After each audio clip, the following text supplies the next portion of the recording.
I now request Mrs. Priyanka to sing her invocation.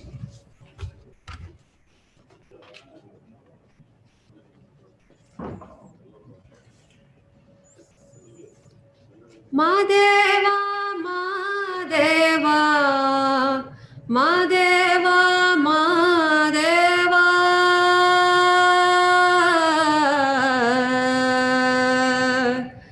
ಸೋಜುಗಾದ ಸೂಜು ಮಲ್ಲಿಗೆ ಮಾದೇವ ನಿಮ್ಮ ಮಂಡೆ ಮ್ಯಾಲೆ ದುಂಡು ಮಲ್ಲಿಗೆ ಸೋಜುಗಾದ ಸೂಜು ಮಲ್ಲಿಗೆ ಮಾದೇವ ನಿಮ್ಮ ಮಂಡೆ ಮ್ಯಾಲೆ ದುಂಡು ಮಲ್ಲಿಗೆ ಅಂದಾವರೆ ಮುಂದಾವರೆ ಮತ್ತೆ ತಾವರೆ ಪುಷ್ಪ ಚಂದಕ್ಕಿ ಮಾಲೆ ಬಿಲ್ಪತ್ರೆ ಮಾದೇವ ನಿಮ್ಗೆ ಚಂದಕ್ಕಿ ಮಾಲೆ ಬಿಲ್ಪತ್ರೆ ತುಳಸಿ ದಳವ ಮಾದಪ್ಪನ ಪೂಜೆಗೆ ಬಂದು ಮಾದೇವ ನಿಮ್ಮ ಸೋಜುಗಾದ ಸೂಜು ಮಲ್ಲಿಗೆ ಮಾದೇವ ನಿಮ್ಮ ಮಂಡೆ ಮ್ಯಾಲೆ ದುಂಡು ಮಲ್ಲಿಗೆ ತಪಾಳೆ ಬೆಳಗಿವ್ನಿ ತುಪ್ಪವ ಕಾಯಿಸಿವ್ನಿ ಕಿತ್ತಾಳೆ ಹಣ್ಣ ತಂದಿವ್ನಿ ಮಾದೇವ ನಿಮ್ಗೆ ಕಿತ್ತಾಳೆ ಹಣ್ಣ ತಂದಿವ್ನಿ ಮಾದಪ್ಪ ಕಿತ್ತಾಡಿ ಬರುವ ಪರಸೆಗೆ ಮಾದೇವ ನಿಮ್ಮ ಸೋಜುಗಾದ ಸೂಜು ಮಲ್ಲಿಗೆ ಮಾದೇವ ನಿಮ್ಮ ಮಂಡೆ ಮ್ಯಾಲೆ ದುಂಡು ಮಲ್ಲಿಗೆ. Thank you.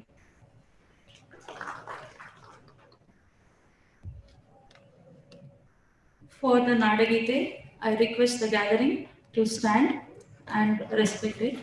Nadagite from Mrs. Priyanka.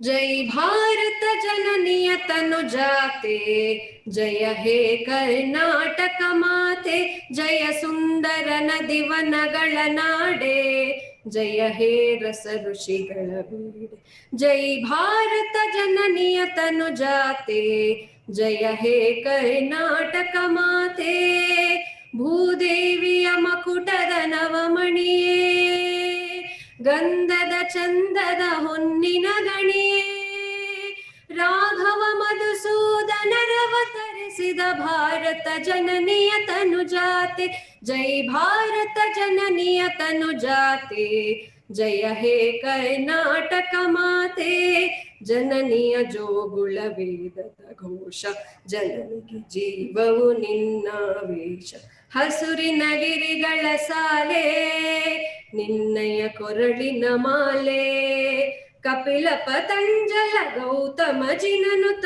Bharat ಜನನಿಯ ತನುಜಾತೆ ಜಯ ಹೇ ಕರ್ನಾಟಕ ಮಾತೆ ಶಂಕರ ರಮನುಜ ವಿದ್ಯಾರಣ್ಯ ಬಸವೇಶ್ವರ ಮಧ್ವರ ದಿವ್ಯಾರಣ್ಯ ರನ್ನ ಷಡಕ್ಷರಿ ಪೊನ್ನ ಪಂಪಲ ಕುಮಿಪತಿ ಜನ್ನ ಕುಮಾರ ವ್ಯಾಸರ ಮಂಗಳಧಾಮ ಕವಿ ಕೋಗಿಲೆಗಳ ಪುಣ್ಯಾರಾಮ ನಾನಕ ರಾಮಾನಂದ ಕವೀರರ ಭಾರತ ಜನನಿಯ ತನುಜಾತೆ ಜಯ ಹೇ ಕರ್ನಾಟಕ ಮಾತೆ ತೈಲಪ ಹೊಯ್ಸಳರಾಳಿದ ನಾಡೆ ಡಂಕಣ ಜಕಣರ ನೆಚ್ಚಿನ ಬೀಡೆ ಕೃಷ್ಣ ಶರಾವತಿ ತುಂಗ ಕಾವೇರಿಯ ವರರಂಗ ಚೈತನ್ಯ ಪರಮಹಂಸ ವಿವೇಕರ ಭಾರತ ಜನನಿಯ ತನುಜಾತೆ ಜಯ ಹೇ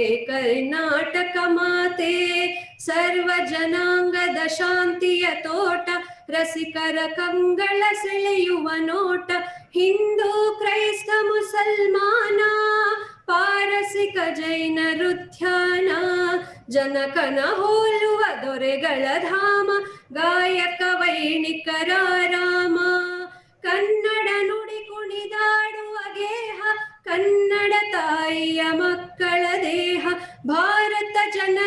तनुजाते जय हे कर्नाटक माते जय सुंदर नदी वनಗಳ नाडे जय हे रस ऋषिಗಳ बीडे जय भारत जननीय तनुजाते जय हे कर्नाटक माते जय हे कर्नाटक माते. Thank you.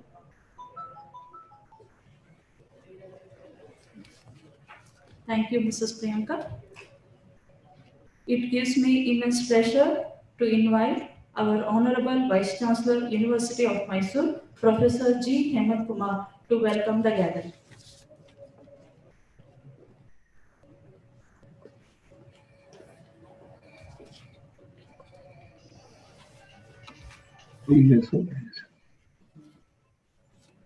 Elrigu Namaskara. Very good morning to you all. The dignitaries on the dais and also Professor H.A. Ranganath, who will be contacting us through online, Chairman Board of Governors of IIT Kurnool, Distinguished Professor of Life in University of Mysore, and former Director of NAC, Bangalore, and Professor K.S. Rangappa, Distinguished Professor of University of Mysore, former Vice Chancellor of University of Mysore and Karnataka State University, and my mentor, and past immediate President of Indian Science Congress Association, and also my teacher, Professor P. Venkatramaya, Professor N.S. Ramegowda, and Professor Padma Shekhar, and Professor S.R. Niranjan, former Vice Chancellor of Gulbarga University and Chairman of Department of Biotechnology, and Professor Meva Singh, Distinguished Fellow of SIR and Distinguished Professor of University of Mysore,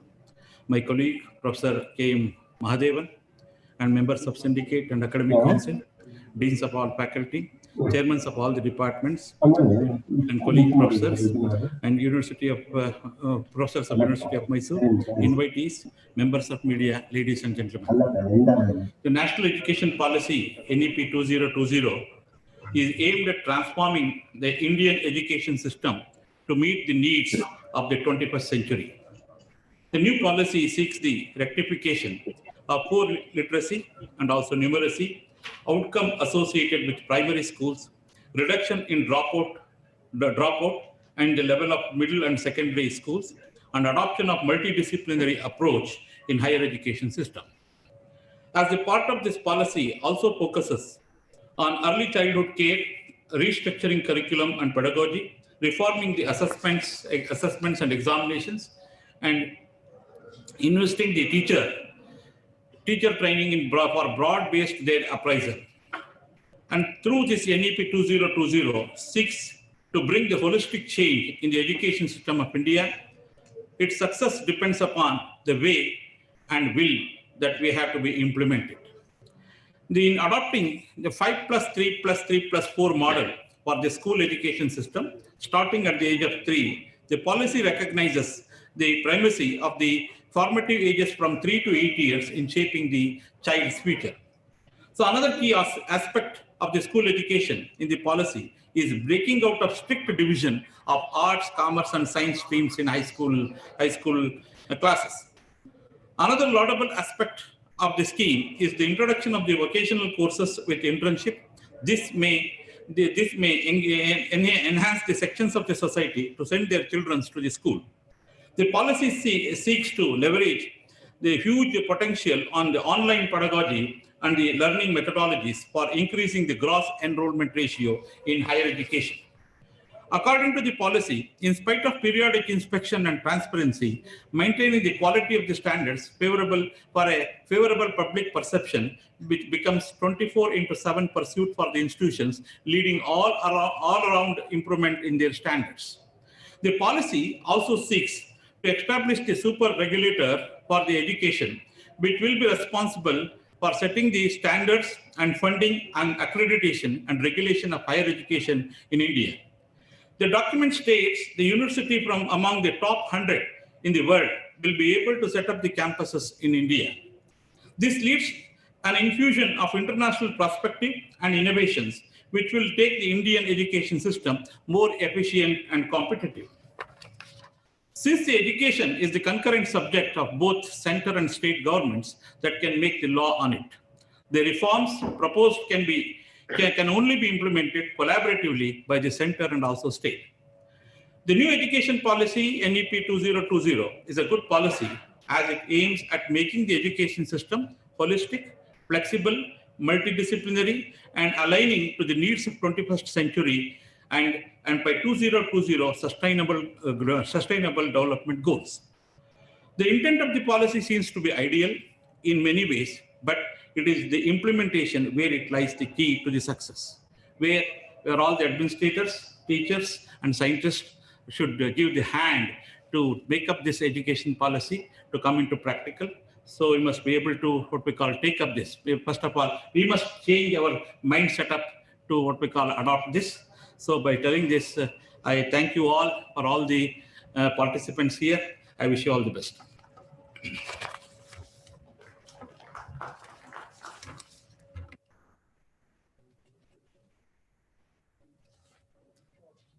Thank you, sir. I request our office staff to welcome our guest of honor, Professor S.N. Hegde.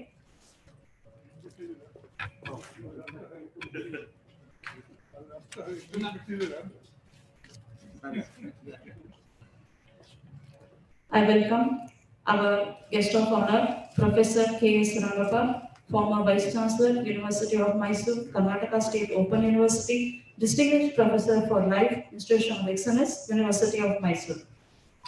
It's my pleasure to welcome in absentia Professor H.A. Ranganath, former Director, NAC, former Vice Chancellor, Bangalore University, Distinguished Professor for Life, Institution of Excellence, University of Mysore, Chairman, Board of Governors, IIT Kannur. It's my pleasure to welcome our Honorable Vice Chancellor, Professor G. Hemant Kumar, University of Mysore. It gives me immense pleasure to welcome convener of this series of webinars, Professor S.R. Niranjana, former Vice Chancellor, Gulbarga University, Professor and Chairman, Department of Studies in Biotechnology, University of Mysore. It is my pleasure to welcome Professor K. M. Mahadevan, Registrar Evaluation, University of Mysore.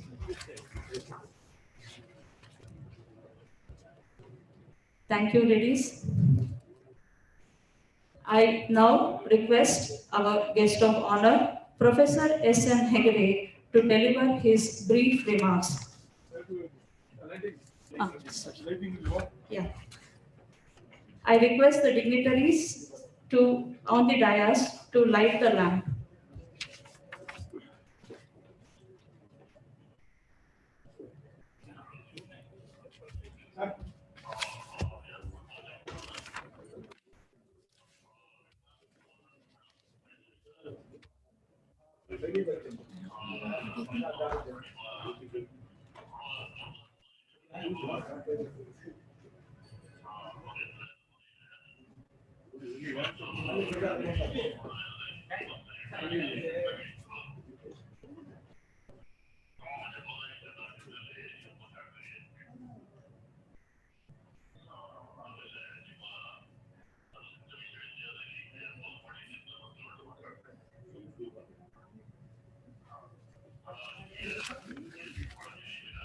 Light symbolizes knowledge, Chaitanya.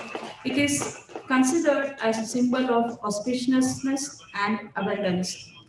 We pray to God by invoking Him, Shubham Karoti Kalyanam, Arogyam Dhana Sampada, Shatru Buddhi Vinashaya, Deepa Jyoti Namostate.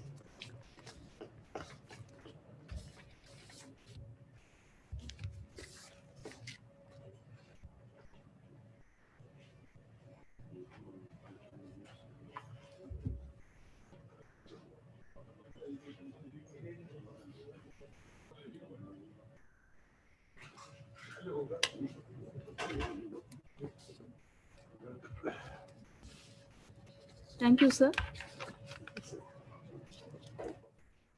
Now I request our guest of honor,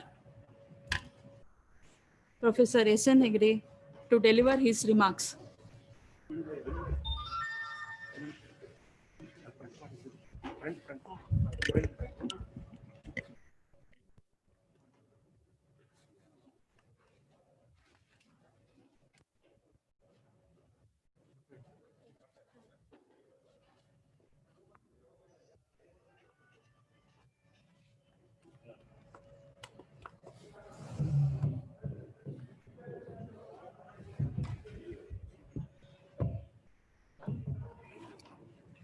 Good morning, everybody. Honorable Vice Chancellor of the University of Mysore and other important dignitaries on the dais, our special invitees and guests in the audience, ladies and gentlemen. It was sometime in the month of June end or so, the final report of the NEP committee headed by Dr. Kasturirangan was submitted to the central government. And I'm very glad to tell you that Dr. Kasturirangan, because of my pressure, did come here to interact with our faculty. To go through very quickly, very briefly, the salient features of this NEP 2020.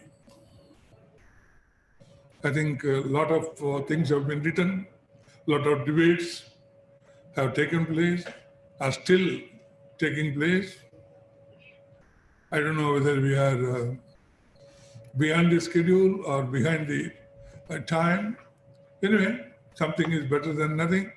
There is nothing that can delay here because this policy is not for 1 year.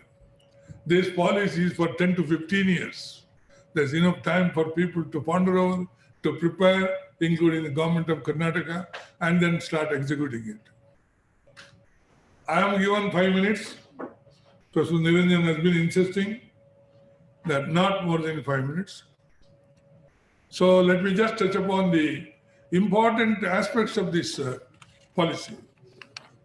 Certainly, it's a good document. It's a fine policy and a document and also a visionary statement. Now, the salient features in terms of plus points: proposal to spend 6% of GDP, setting up of National Higher Education Commission, establishing a National Research Foundation, introduction of a 4-year degree course, a major change from the present system of 3-year program, with multiple exits and entries. Greater internationalization with credit transfer facility.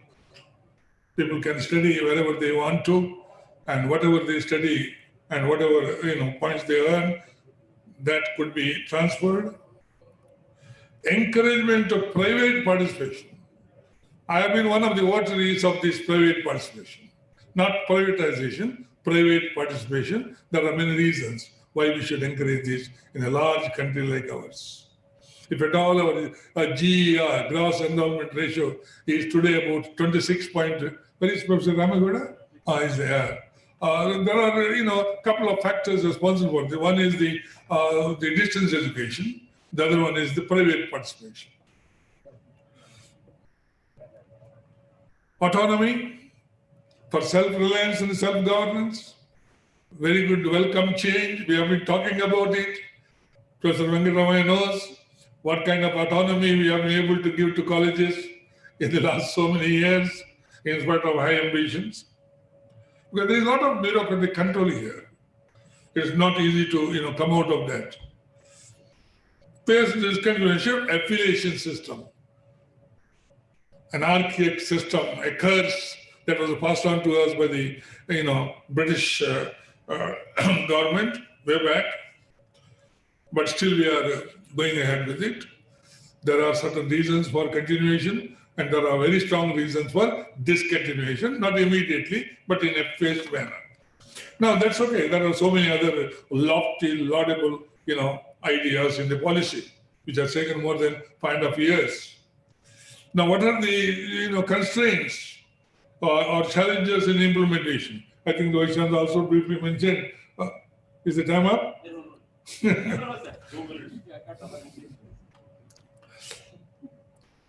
Across the country, including University of Mysore, PV, there are about 40 to 45% vacancies.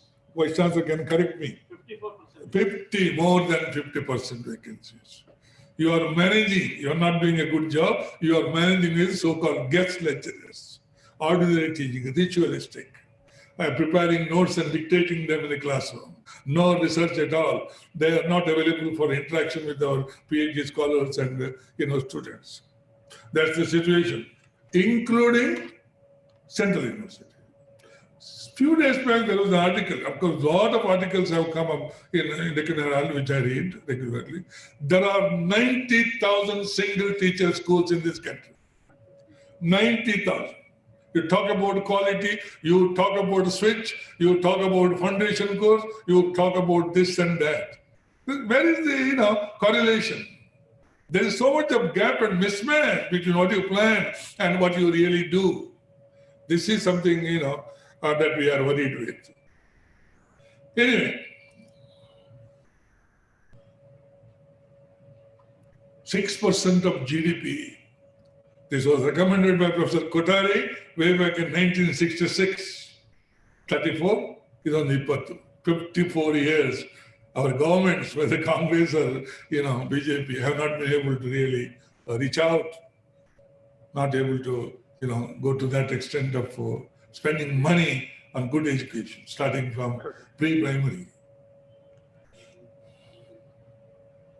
And now, you speak of 6% GDP in the present scenario. Our GDP has gone down drastically because of the, COVID. And it is not easy to really come out of this and to shake off. So that being the background, it is easier said than done of spending 6% of GDP on education. There's acute financial crunch. It has been always there, and no government has put it on top priority. They only speak about quality, but they don't know really how to really bring in, quality and sustain it.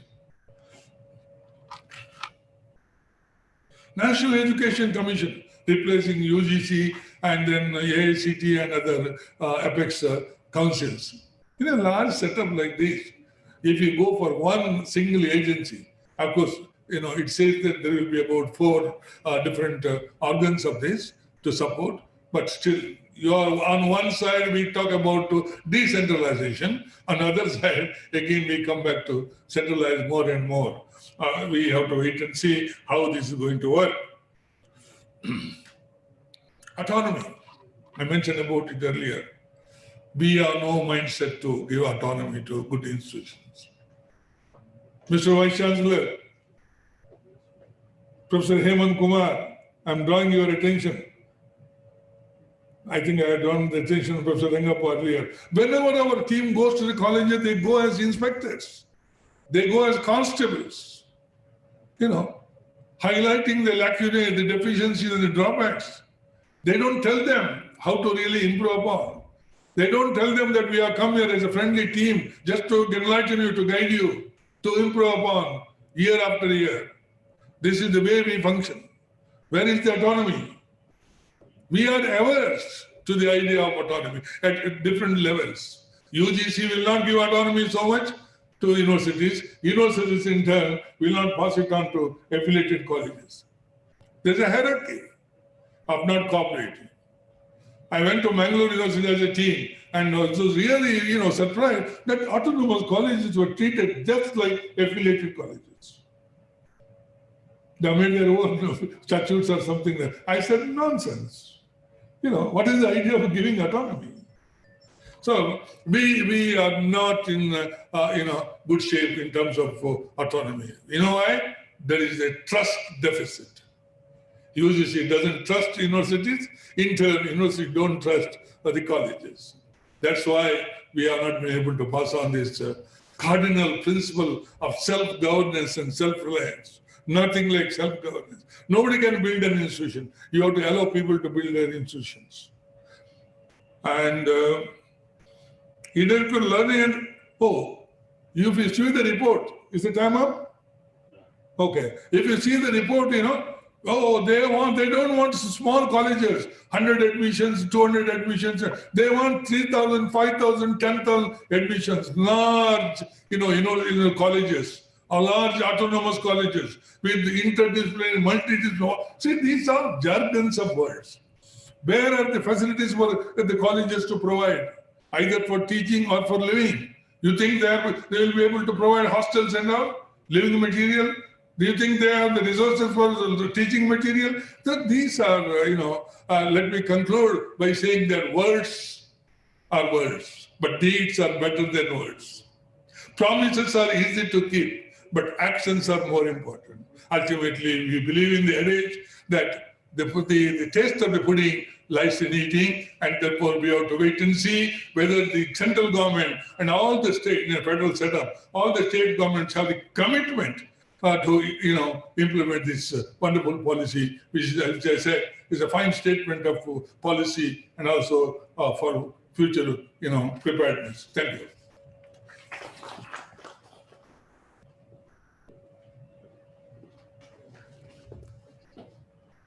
Thank you, sir.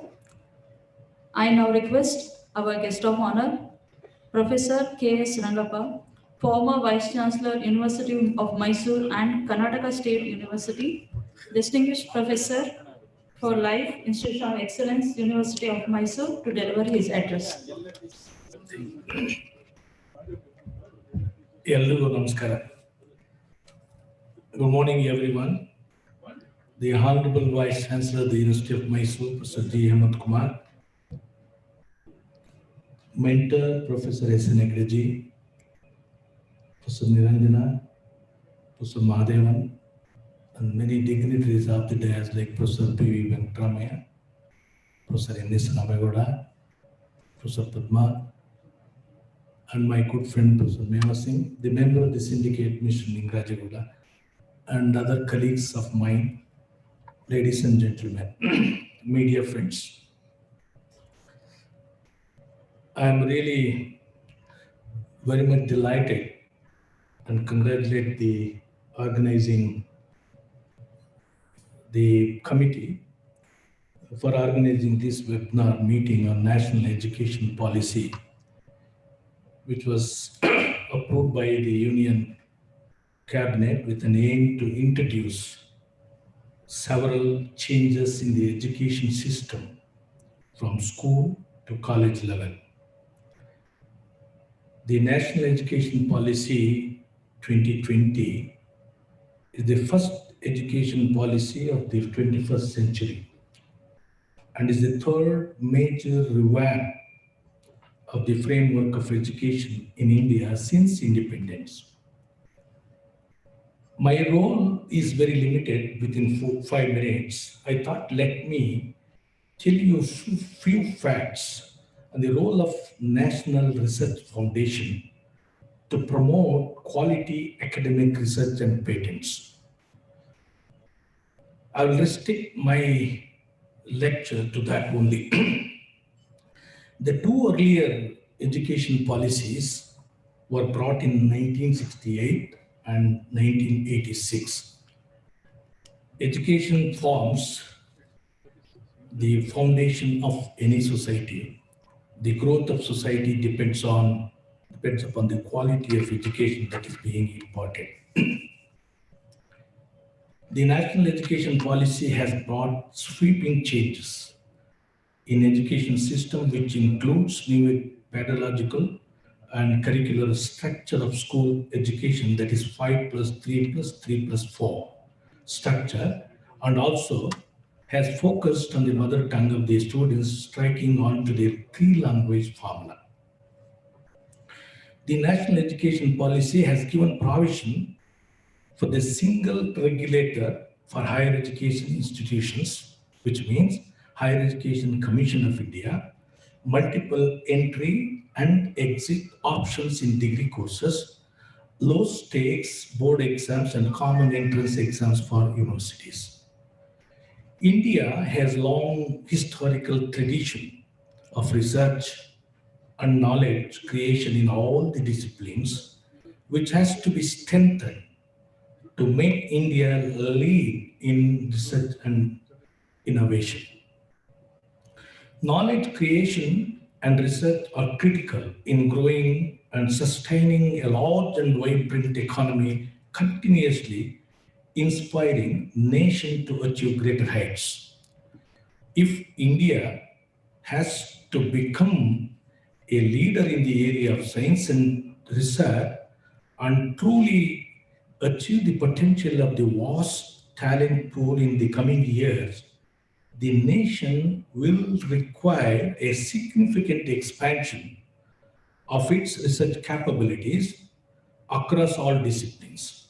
Hence, the policy has envisioned a complete overhaul, re-energizing the higher education system by establishing a National Research Foundation of fund outstanding peer-reviewed research and to actively seed research in colleges and universities. National Education Policy 2020 has brought the NRF, that is National Research Foundation, on the lines of the National Science Foundation in the United States. The National Science Foundation, which is an independent federal agency created to promote progress of science. NSF was a primary driver of United States economy, which was vital to support basic research transforming the future of science. I am sure NRF should act in the lines of NSF. The National Science Foundation was the only agency whose mission was to support all the fields of the fundamental science and engineering, except for medical sciences, National Institutes of Health being the counterpart for medical sciences. The NRF is providing a reliable base for merit-based but equitable peer-reviewed research funding. It is helping to develop a culture of research in the country through suitable incentives and recognition for outstanding research. It's taking major initiatives to seed and grow research at state universities and other institutions where research capability is currently limited. NRF will certainly coordinate with the funding agencies and will work with science, engineering, and other academies to ensure synergy of purpose and avoid duplication efforts. The NRF is acting as a liaison between the researchers and the relevant branches of government and industries so that research scholars are constantly made aware of the most urgent national issues. Higher education institutes should focus on research and innovation by setting up technology development centers, incubation centers, and well-established laboratories for interdisciplinary research. In times of epidemics and pandemics, like the one existing now, collaborative research is to be given provision, which helps to manage infectious diseases and develop the vaccines. Lack of fund allocation has often been cited as one of the biggest reasons behind the lack of researchers in India, and the NRF aims to cater to the same. The new education policy has acknowledged the research and innovation investment in India, and at the current time, 0.69% of GDP is spent for research as compared to 2.8% in the United States of America, 4.3% in Israel, 4.2% in South Korea. Look at the GDP of India, 0.69. However, lack of funds is not only the problem. The number of students pursuing research is also very low in India. Currently, the number of researchers in the country is a way behind China, United States of America, as well as much smaller nations, including Israel. the National Research Foundation has brought some hope to the younger generation of the country who are keen in excelling the research field. The proposed NRF in national education policy are good if the principles are strictly followed. The national education policy has realized the importance of the research in a country's economic growth, making India a global knowledge superpower. An effective implementation of the reform measures underlined in new national education policy will require enhanced spending by the government in education, which will also result in better infrastructure, research, and development activities. In the coming year, in the coming time, we shall hope to see bright young adults with innovative approach towards work and life. My appeal to this scientific body, particularly to the Honorable Vice Chancellor, you allow temporary teachers to involve in research. It should happen very immediately. Otherwise, this research is a dream in the University of Mysore in the coming years. Change is possible if all the measures introduced in National Education Policy 2020 are implemented in a structured way. I'm sure, I wish all of you have a good health in this pandemic situation. Thank you for giving me an opportunity to share my views with you. Thank you, one and all.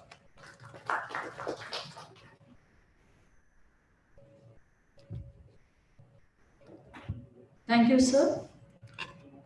It's my pleasant duty to now request Professor S.R. Niranjana, former Vice Chancellor, Gulbarga University, Chairman, Department of Studies in Biotechnology, University of Mysore, and convener of this webinar series, to introduce the speaker of the day, Professor H.A. Ranganath.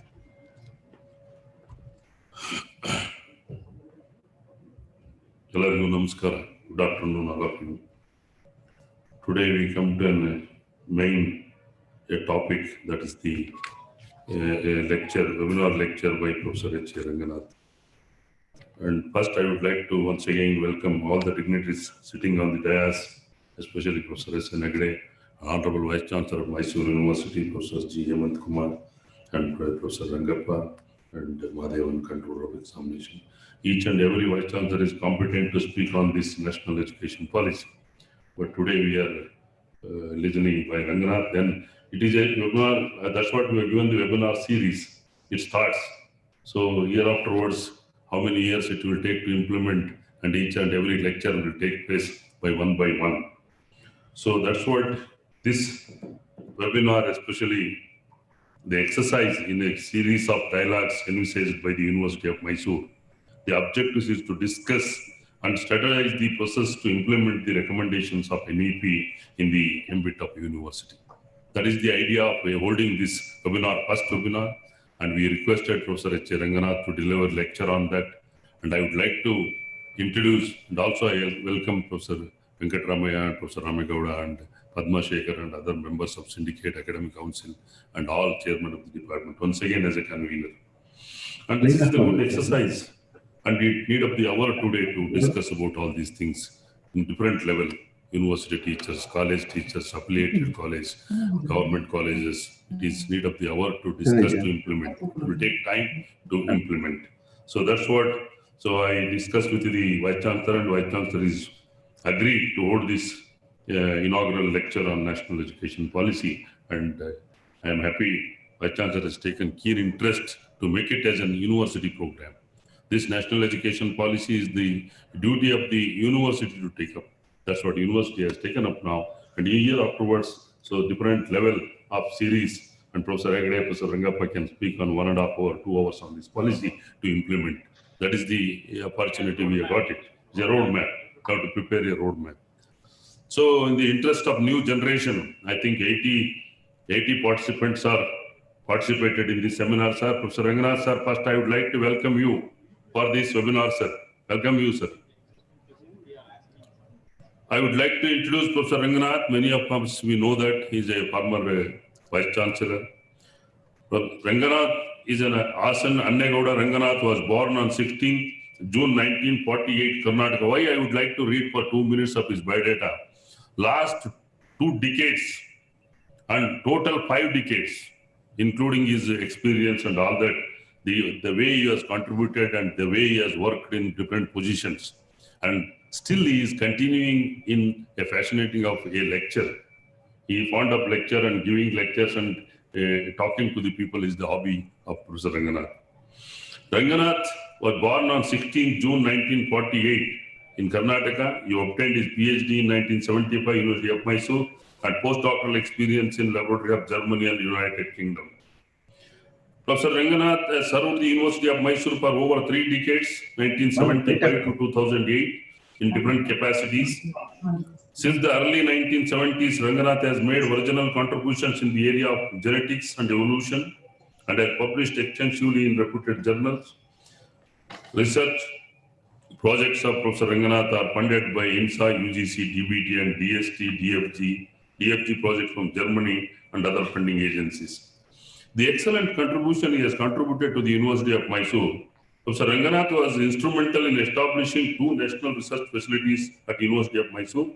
Namely, one is the Drosophila Stock Center, is a very unique center in the University of Mysore, and another center is the Unit of Evolution and Genetics, funded by DBT Government of India and DST Government of India, respectively, for 2 programs. With this backup and the support of his colleagues, as well of the university during 2005 to 2006, he launched a new PG program, namely MSc in Genetics. After serving as Vice Chancellor, Bangalore University 2006 to 2008, Professor Ranganath was elevated as a Director of National Assessment and Accreditation Council in 2008 to 2013.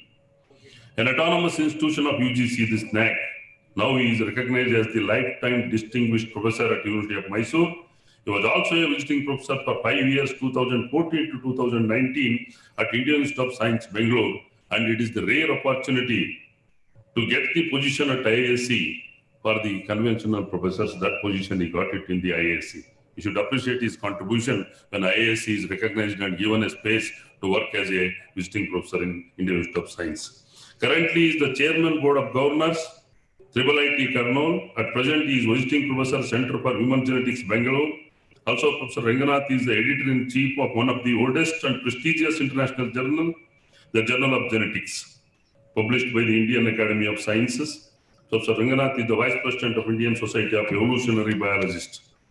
And he is the many committees, you know that as is and was, he was sitting in the UGC, MHRD, Planning Commission, DST, DBT, AICD, NBA, CSRNTI, QCI, NBET, and other organizations.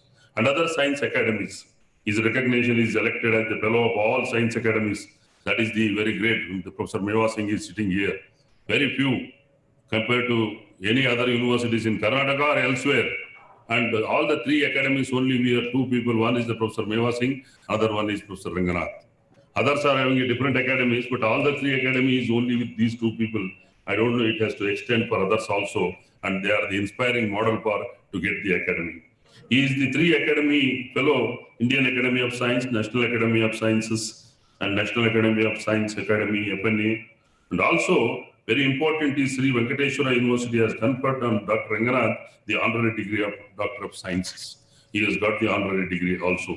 And other awards, as we know that all seniors, Professor Ranganath was awarded the Indian National Science Academy Young Scientist Award, Career Award, Golden Jubilee Award of University of Mysore, Professor Y.T. Tatachari National Award for Science, Aryabhatta Award 2008, Sir M. Vishwesvaraya Vigyan Puraskar Award, and recently he got that Dr. Raja Ramanna Award 2017 for contribution of science and education by Department of Science and Technology, Government of Karnataka.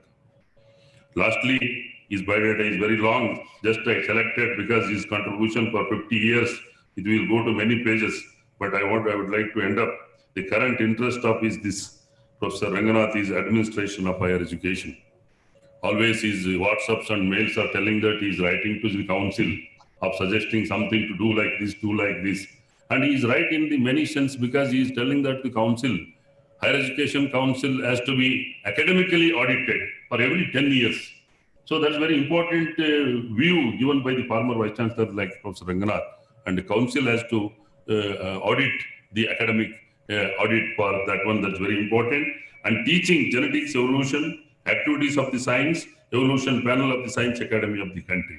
Lastly, I would like to appreciate Professor Ranganath continuing his service, sitting at home, giving a lot of lectures. He liked the lectures of academic line and giving and interaction with the PhD students and scientists is the hobby of Ranganath forever. Sir, on behalf of the university and dignitaries sitting on the dais, I welcome you for this university to give a webinar inaugural lecture, sir. It will be inaugurated by you, sir. So dais is given to Professor Ranganath, sir. Thank you very much, sir.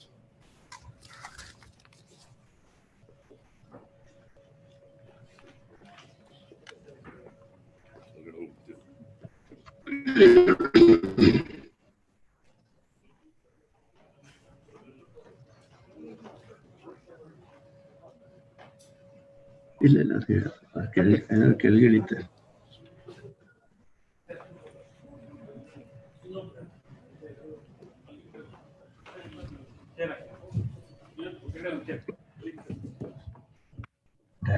ಕೂತಿದ್ರಲ್ಲ ಅವ್ರ ಕೆಳಗೆ ಇಳಿತಾರೆ.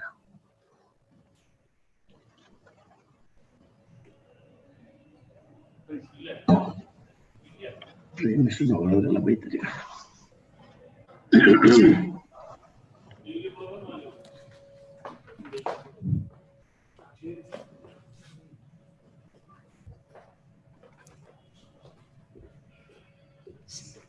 Sir, Professor H.A. Ranganath.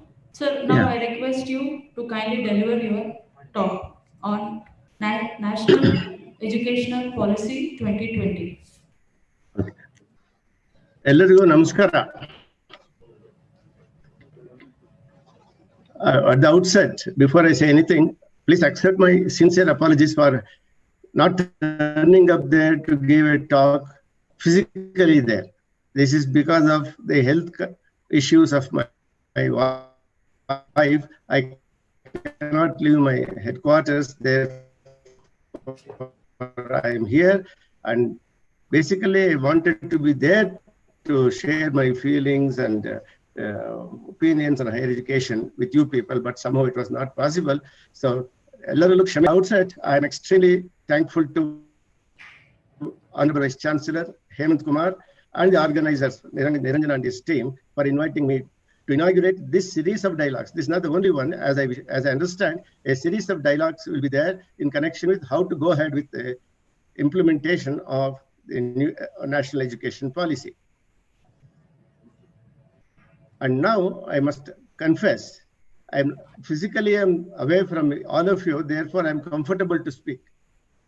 If I were to be in the room, I'm sure I would have been more nervous, because to speak in front of so many doyens of education, Ramegowda, Professor Hegde, Professor Venkatramaya, Professor Rangappa, and so many people, Padma Sheikh, so many are there, I would have been more nervous. So I am physically safe by sitting away from you, and I'm comfortably to share some of my concerns and challenges that are hidden in the new education policy.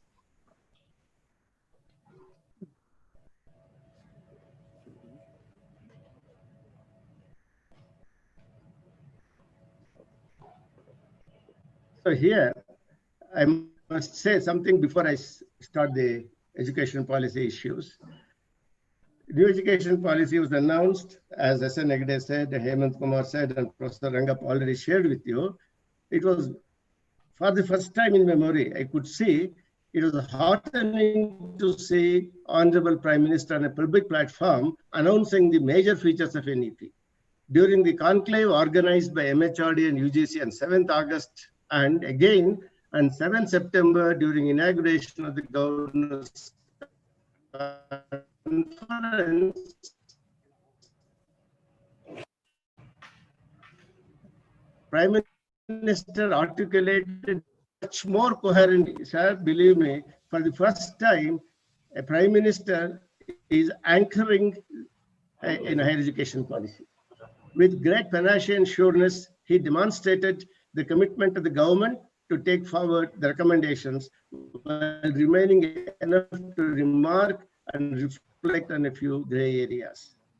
So all these days I used to complain, higher education, or in education in particular, is no longer a priority issue, because priority issues for government both at the state and the center and many other things. But for the first time, education, there's a paradigm shift from no priority area to a high priority area of the government. It is a very encouraging movement, and we hope that this priority will continue in the coming days. This national education policy has come at a time when the public perceptions in higher education are not encouraging. And also, we are passing through an age called transformative age, and there are many more challenges and requirements that are expected from the universities. And the third one is the health concerns of the aging higher education sector. So it has come at a very opportune time, and we have to look forward to the recommendations of the new education policy to address these three things. For example, the public perceptions on higher education not encouraging. Why I'm saying this is, earlier, as all of you know, universities as incubation centers for entrepreneurship, innovation, and creativity. This is how the public perceived. But now, many reviews, articles on higher education have shown time and again that universities are centers for preparing unemployable graduates. This perception has to be changed, and all of us have to move in this direction. And a few more perceptions I want to share. People think academia is prone to inertia and compliant indifference. It is more individual-centric than institutional-centric. Because if the individual is active, then the university remains active. If the principal is good enough, the college will perform well. So most of the things that are happening is individual-centric. The processes are almost become ritualistic, as the negative said, and there are no dynamic changes, no scope for evolution of the quality management system. This is how the public looks at university systems today. And of late, you must have read in print media or heard on discussions in electronic media, many of these organizations are turned into extremely complex organizations on many counts. Similarly, some of the events that are happening in many of the campuses across the country impresses us as if these anarchies are organized. These anarchies are organized, therefore we have to change it. And public thinks that universities and the higher education system is extremely conservative. They have not changed much in the last 7.5 decades. Therefore, we are living at a time when value of higher education is being questioned by students and parents and other stakes. It's a very challenging period for all of us as teachers, researchers, and administrators to see that public perceptions are going to be changed. And of late, because of industrial revolution, contributions of industrial revolution, we are passing through an age, what we call it as transformative age. Because of this, what happens, the relation between technology and education at all levels is bidirectional. One influences the other.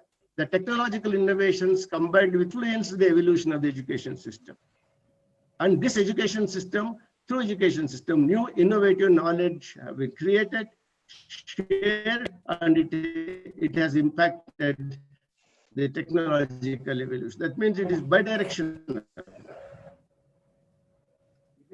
Because of this interaction between things that are happening in the knowledge creation in education system and its impact on technological evolution, some of the repetitive and programmable human activities now.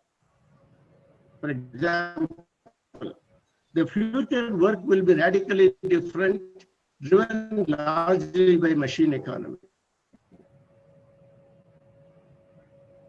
Tasks.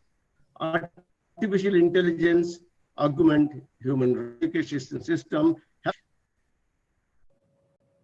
If not, the unemployability, non-employability of our graduates will become more and more. So if you want our university graduates, our students to be work ready, we have to recalibrate our strategies, and that is the time through which we are passing, and the education policy has come at this particular point of time. And the most important thing is health concerns of a higher education sector. I have used a metaphor. Institutions are growing like growing organisms. They age. during this post-independent period of 70 plus years, many things have happened. And particularly during the last 3 decades, serious health checkups have not taken place now in the higher education sector, because not much has happened because of the conservative attitude of the policymakers, the leaders of the universities and the higher education system. The health checkups have not taken place, but globally higher education is changing so fast, and we are not in a competitive race to meet their success stories. Therefore, new education policy has come at this particular point of time. So we hope all these 3 issues, whatever I have said, would be changed. And during the post-independent period, many things have happened. One important thing is the expansion. Today, we have about 993 universities, 40,000 colleges. More and above this, we have about 10,000 standalone institutions. Huge sector, one of the highest sector in higher education in the world is ours. So this has happened in the last 70 years. And I want to share this picture. India is the only country to have university educations in ancient times. These are the pictures, like Ratnagiri University, Vikram University, Pushpagiri University, Takshashila University, Nalanda University. And this is the only country where university structure was there. Liberal arts were grown and all disciplines were there. Today, what we claim multidisciplinary, it may not be in the form of physics or whatever it is, but multidisciplinary attitude was there. This is the reason why India known as Vishwaguru. So from this state of university setup, reputation, and we have gone to the present state where now you could see the types of universities and the diversity of institutions across the country. The diversity is there not only in the name, but also in the way in which they are funded, the way in which the faculties are appointed, the way in which the students are admitted. For example, state universities. This is the backbone of our Indian higher education system. State universities include, let us say, both public and private. This is the backbone, but this backbone has become weakened year after year in the last 70 years. And this, unless you strengthen this backbone, our higher education system cannot evolve, cannot be stabilized. And now, I hope some of the recommendations of the new education policy will take care of this. Similarly, deemed to be universities. Last decade, we have seen the challenges the country has faced with the functioning of these deemed universities. Then there are some reputed universities, etc., national institution of importance, So we have created a hierarchy of institutions, different levels of institutions, and all these different levels of institutions have different level of funding, different level of autonomy, different level of things to perform. And the students of the state universities have to compete with the students of these reputed universities, well-trained universities, and for their survival. So of late, all these CSIR labs have come together to form a university-like structure like University Academy. So this diversity is there. That's why people say this is a highly differentiated ecosystem of higher education. Higher education is fragmented in so many ways in different parts of the country, and these institutions are distributed on uneven terrains, inaccessible regions of the country, and therefore the victims are the students who are studying in these different institutions. We have created institutions of eminence, and in spite of all this year after year, when the global rankings are announced, people discuss, right from the first citizen of the country to the last, people comment on why we are not ranked. For example, all these things. There are many globally ranking, well-acclaimed procedures like Shanghai or Leiden or Times or Quiz. And whenever these rankings are announced from June to August to September, all newspapers, editorials, convocation speeches address this. Why we are not in 1 in 100, not 1 in 200, etc. This is a repeated reason. One of the reasons being that we are doing well. There are many institutions in the country who are doing well, but our competitors in Other countries are running much faster than us now. So that means even though the best performing university or institute of our country is not good enough to be in 1 in 100, therefore we have to address those challenges in a different way. You and I may differ the parameters adopted by these global rankings, but it has become a brand name. Therefore, I request my colleagues and the policymakers to see that such branded universities are going to be born or to shaped in this country. For example, what are the parameters? You know these things: quality of education, publication, citations, research volume, industry income, academic peer review, diversity of students, diversity of faculty. You've taken all these parameters. All these parameters cannot be attained by any of the state universities, I tell you, because we are constrained with so many things. Only few institutions like IITs, IIMs, Institute of Science, can go somewhere nearer to these institutes, near these parameters, but their achievement is also not good enough to make a mark in 1 in 100 or 1 in 200. Therefore, the question is introspect. Higher education is good in some institutions, but it is not performing better. What are the factors which are adversely affecting our performance is the question now. So during this introspection, we have to interpret, see why we are not doing well. Like even the smaller countries have much more globally ranked institutions, like Korea, for example. Small country like that, 2 or 3 globally ranked institutions are there. So like that, somewhere some factors are coming in the way of performance. Therefore, we have not made a mark. So I use this metaphor again and again: health checkup of institutions. It is an organism. So we need to have diagnostic tools which should be contemporary and also futuristic, because higher education is changing. It cannot be static. You must have some parameters to predict what is happening in education. You must get ready for that. If you look at the new education policy document, so today I will concentrate only on some of the issues of higher education, because as I have seen in the brochure, this is one of the first dialogues on education policy. I hope that other dialogues will be there on other issues. So I will concentrate only on higher education. Some of the major problems impacting the health of higher education system addressed in NEP are as follows: severely fragmented educational ecosystem, less emphasis on development of cognitive skills, rigid separation of disciplines, limited access, particularly socioeconomically backward, limited teacher institutional autonomy, inadequate mechanisms for merit-based progression, lesser emphasis on research and most of the universities, suboptimal governance, ineffective regulatory, like that. These are the diagnoses made by the committee which was constituted to draft the new education policy. To a certain extent, there is nothing new in these things. All these things are in the air for many years. These are our defects, and something must be done. And now new education policy has laid the foundation by recognizing the deficiencies, the gaps in the system. And when they developed the recommendations, they have tried to address some of these issues, problems which are impacting the health or the performance of the institutions of higher education in the country.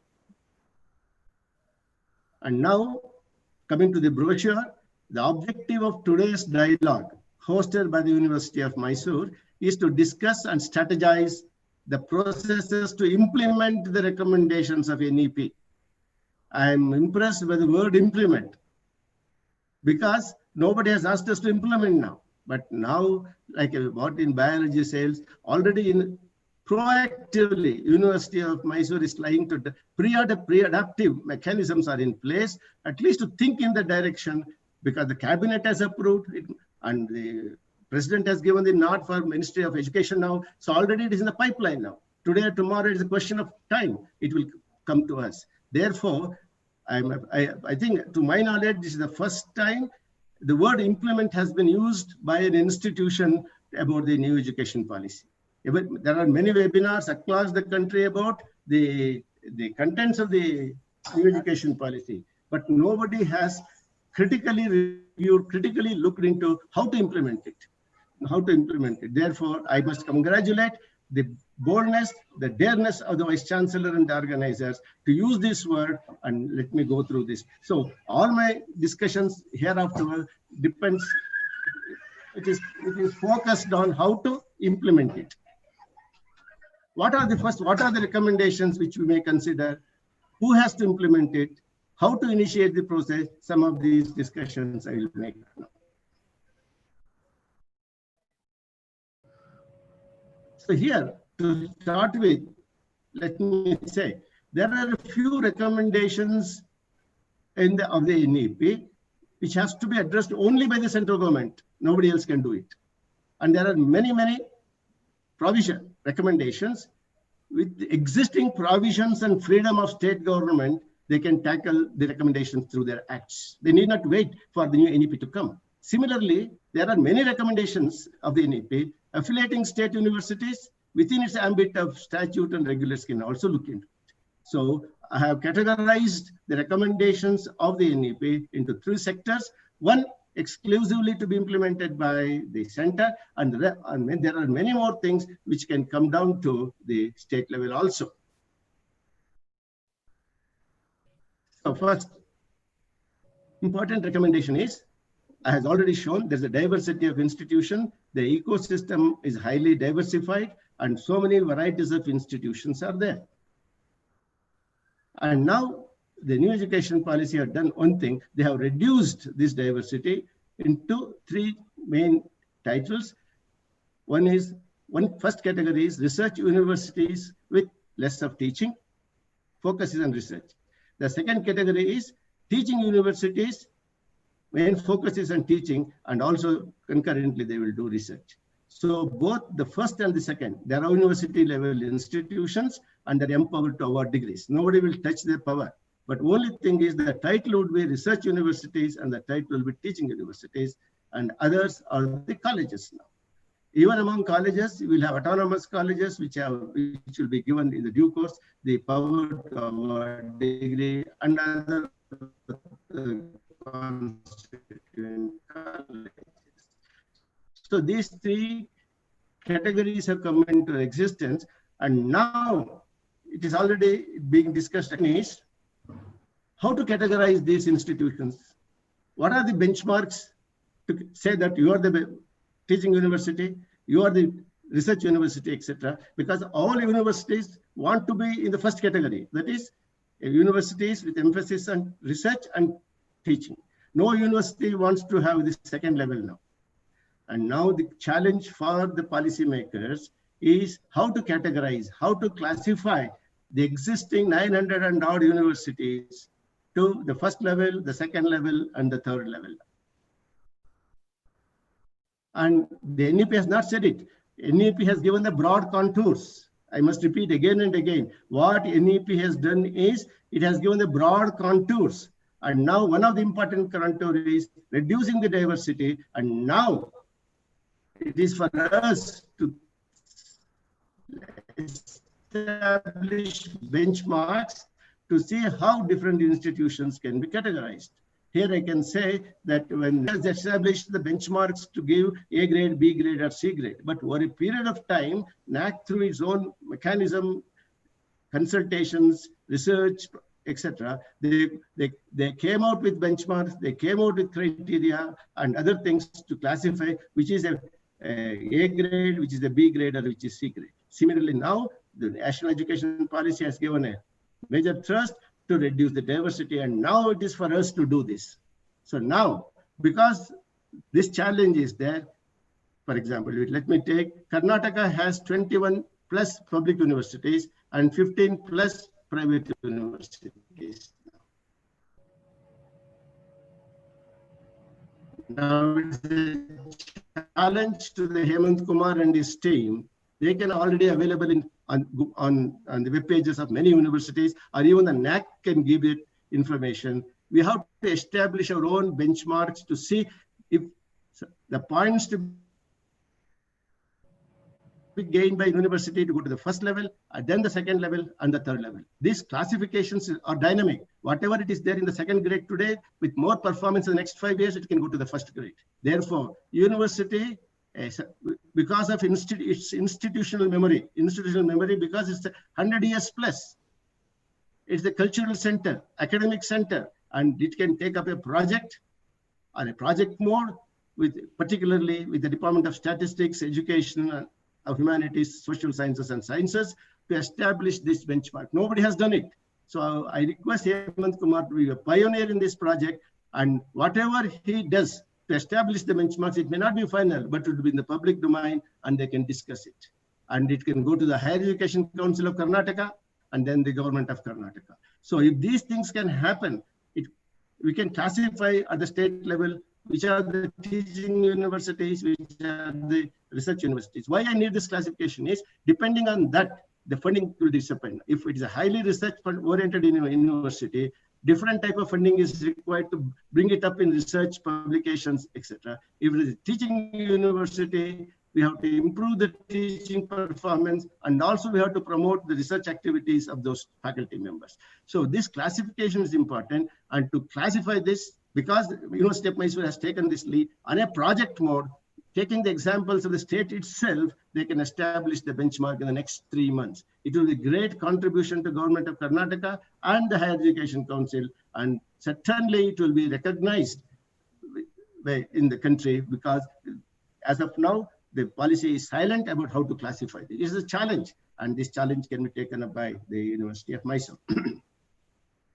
The next important recommendation is, all these days, as you're aware, degree granting powers are at present vested only with the universities. But one of the important recommendations of NEP is this: henceforth, affiliating university, deemed to be university, unitary university will be phased out. Either you have teaching university, research university, and colleges. And the most important thing is removing the affiliating system. As I said, state universities are the backbone of higher education in the country. State universities are the only universities which have affiliated colleges. Of course, there are 1 or 2 central universities where constituent colleges are there, like Delhi or Pondicherry. But all 99% of the colleges are affiliated to one or the other state universities. So as per this recommendation, in the next 10 to 12 years, the affiliation system is likely to be phased out. So that means who will award the degrees to the colleges, students of the colleges? And now the recommendation is, all the accredited institutions of education and research, public as well as private, will allow the award of degrees. Now, colleges will be empowered to award the degrees now. They need not come to the universities now. So 2 important things to reckon here. Affiliation system is going to be phased out, and the degrees will be awarded by the colleges in their own names. This has been in discussion across the country. So now, what are the challenges? When the degrees are awarded by the college name, its own name, what will be the stakeholders' response? What will be the employer's attitude? Whether all the students want degrees from IITs or University of Mysore or Bangalore University or Manipal University. But what will be the employers do? And now, because of this competition, the next 10 years, intense competition among degree awarding colleges, it may lead. So in the bargain of getting the surveyor of the test, we have to be extremely careful. The policy makers have to have 24/7/365 monitoring of the activities of the institutions, because in this intense competition to attract students, 40,000 colleges, 900 universities, and now we do not know what type of activities that take place in this country. Therefore, it demands intense monitoring now. And the most important challenge here is academic autonomy of state universities. It is a threat. Once the affiliation systems are removed, it has a huge impact on the finances of the state universities. All my colleagues are sitting there who are the vice chancellors of state university. Many of the developmental activities of the state universities depend upon the examination money and affiliation grants. Whatever we get from the government may be sufficient. It is fully not sufficient to provide the salaries of the teachers. Therefore, there are huge public financial implications. That's why already there is a new word in circulation like academics. This new education policy has a lot of impact on the economics of the institutions. Therefore, people are discussing what is the fate of academics of the state university when these things happen. So NEP has brought in these things, and now we have to think how to overcome all these different challenges. Next, the present trend in higher education is academic imbalance in higher education. What is this academic imbalance? I have used the biological word amputation of institutions. What is this amputation? One of the first victims of this amputation is University of Mysore, or like any other, because all these universities, whether it's Bangalore or Mysore or any university in the country, they're all multi-faculty, they were multi-faculty universities. Because of some policy decisions, people have amputated the medical faculty, they have amputated the engineering faculty, then the law faculty, like that different organs were amputated and left out. So because of this amputation, what has happened, the engineering faculty has their own university, medical faculty has a different university, and like this monostate. Now, as you know in the country, as you know in the Karnataka, we have many such monofaculty universities. And because of this, what happened, the parent university, Mysore University, suffered because it lost some of these important disciplines. Amputation, that's why it became unhealthy, disabled, almost crippled, I used to say, because of this removal of the faculties, mother parent universities have been crippled. And now the new education policy has addressed that. And another trend, what is happening in the country is hypertrophy, and some disciplines are growing beyond requirements now. Beyond requirements, they're growing at the cost of some other disciplines now. For example, in the last 15 years, biotechnology has grown beyond the graduates could be employed. Similarly, after plus 12 plus examinations, if you go to the CET cell, many colleges are coming to attract students. Whether they're giving quality graduation, quality teaching, etc., nobody knows. So these institutions are growing like anything, hypertrophic, at the cost of basic sciences, humanities, and literature. These, in many of the undergraduate colleges in the last 15 years, they had no admission to many of these disciplines. The worst hit, I must tell you, is the English and literature, and then the basic sciences. So all this imbalance was taking place in the country. And we were discussing all these issues again and again. And the new education policy has addressed these things, and they have come out with this definition, this recommendation. What is that recommendation? Henceforth, single stream institutions will be phased out, and it will be replaced by multi-stream HEIs. All monofaculty institutions will be phased out, and they will become multidisciplinary. Of course, it will not happen overnight. It will take a decade or so, but the trend is set. It means henceforth the policymakers, both at the center and the government, central and the state, they shall not open monofaculty universities. If they continue to open monofaculty universities, it has no meaning. So there must be seizure of the development of monofaculty universities henceforth across the country, both deemed to be universities or private universities or public funded universities. That's the first thing that has to happen. The second is the existing single stream, existing monofaculty universities have to be moved to multi-stream universities. How it will happen, only time will tell us. And now all higher education will happen only in multidisciplinary institutions. So today, particularly if you go to colleges, there are n number of colleges teaching only B.Ed, n number of colleges teaching only commerce, n number of colleges teaching only arts, etc. And some compartmentalization of this subjects, specializations of the subjects have taken place immediately after the plus 12 now. And now, as per the recommendation, that will be stopped. Henceforth, all colleges will be multidisciplinary, multi-stream institutions where optimized resources could be used. And now, as I said earlier, the worst hit sector was liberal arts, basic sciences, etc. And now, because of these new things, rigorous specialization will not be there in the graduation, but it will happen only in the post-graduation. So the main focus is how to improve the skills, knowledge base of undergraduate education, and this compartment impermeability of the undergraduate programs will be changed. Of course, it takes time. And now the recommendation has come, and we used to discuss on many platforms, and it has built-in challenges now. How to convert,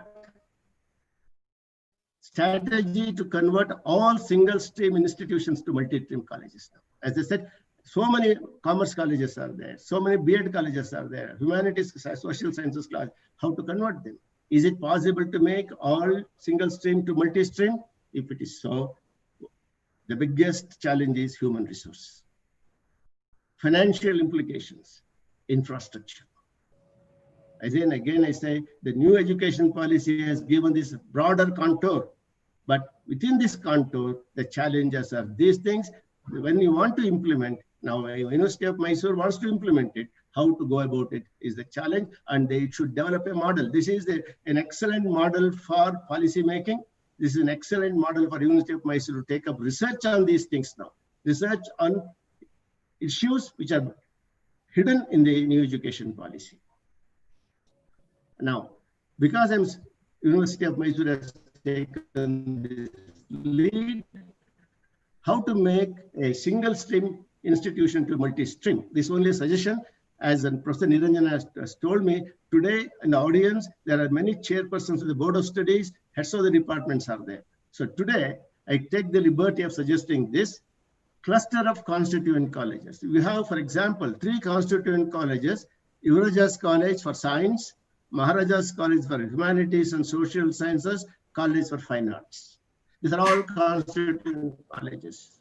Each one of them is a single stream. One is a science stream, another is humanities and social sciences, another fine arts. So now if the Vice Chancellor minds, if the Board of Studies Chairman takes up the leadership, they can have this, all these things could be a cluster of constituent colleges.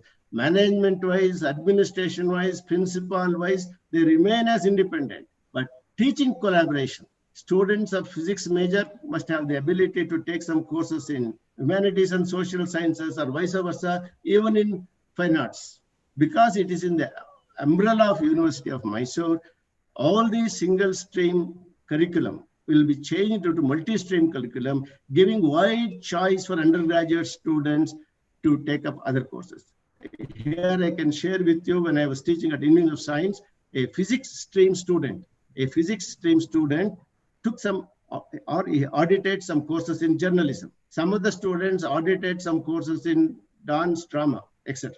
So after graduating in physics, one of them became a journalist, another became an interior decorator. Like that, if we do not know where the skills are hidden, because of this compartmentalization, science graduates are close to humanities and vice versa. So NAP has given this choice, and now we make a cluster of colleges, and a coordinating committee could be constituted to collaborate the teaching program. So student must have the ability to take major courses in science or major courses in arts or vice versa, and they can have the subsidiary courses or the minor courses of their interest in other colleges. In one stroke, instead of making Yuvaraja's College multi-stream, Maharaja's College multi-stream, because of this teaching collaboration, it can be easily achieved. And Mr. Hemant Kumar, you will be a trendsetter if you do this now. Otherwise, students are the victims. Students, their skills are closed, because once they join physics, chemistry major, they will not have the ability to look into the music, dance, arts, or drama, whatever it is. And similarly, you can have the collaboration in Maharani's College of Science and Com, because these are government colleges. Like that, if you prepare a curriculum, if the Board of Studies chairpersons prepare a curriculum to have these credits between science and arts and other colleges, it will be a worthy thing to do, and university could take this initiative. Of course, the biggest concern is curriculum development, credit transfer, mobility of students from one college to the other, And the much more important is the mindset. And now University of Mysore, as I said, it is a cultural hub, education hub. It has an institutional memory of 100 years, and it can take the lead. No other university in the country can do this, and you can do this because you have taken this exercise of how to implement it. And now I go to the next level. Government of Karnataka initiative is required today. As I said earlier, the state has many monofaculty universities. Whether we want it or not, because of political decisions, many monofaculty universities are created. The latest being at Gulbarga somewhere. Like that, there are many multi-faculty universities. How to convert these monofaculty universities to multi-faculty universities? Because in Mysore itself, we have the University for Music and Drama, extremely specialized. Similarly, we have the folklore, similarly for Sanskrit. I'm not belittling their status, but I am only worried how to make them multi-stream under the umbrella of NEP now. So Karnataka state initiative is required here. And because of this, what happens, all the disciplines will survive. Some of the feedback what I get from the state is, now it is becoming extremely difficult to appoint vice chancellors for these monofaculty universities. They have to get chancellors from other disciplines to rule these things. So there are so many hidden challenges, and the new NEP has come. Karnataka government with so many monofaculty universities can take the lead how to transform the next 10 years the monofaculty to multi-faculty universities.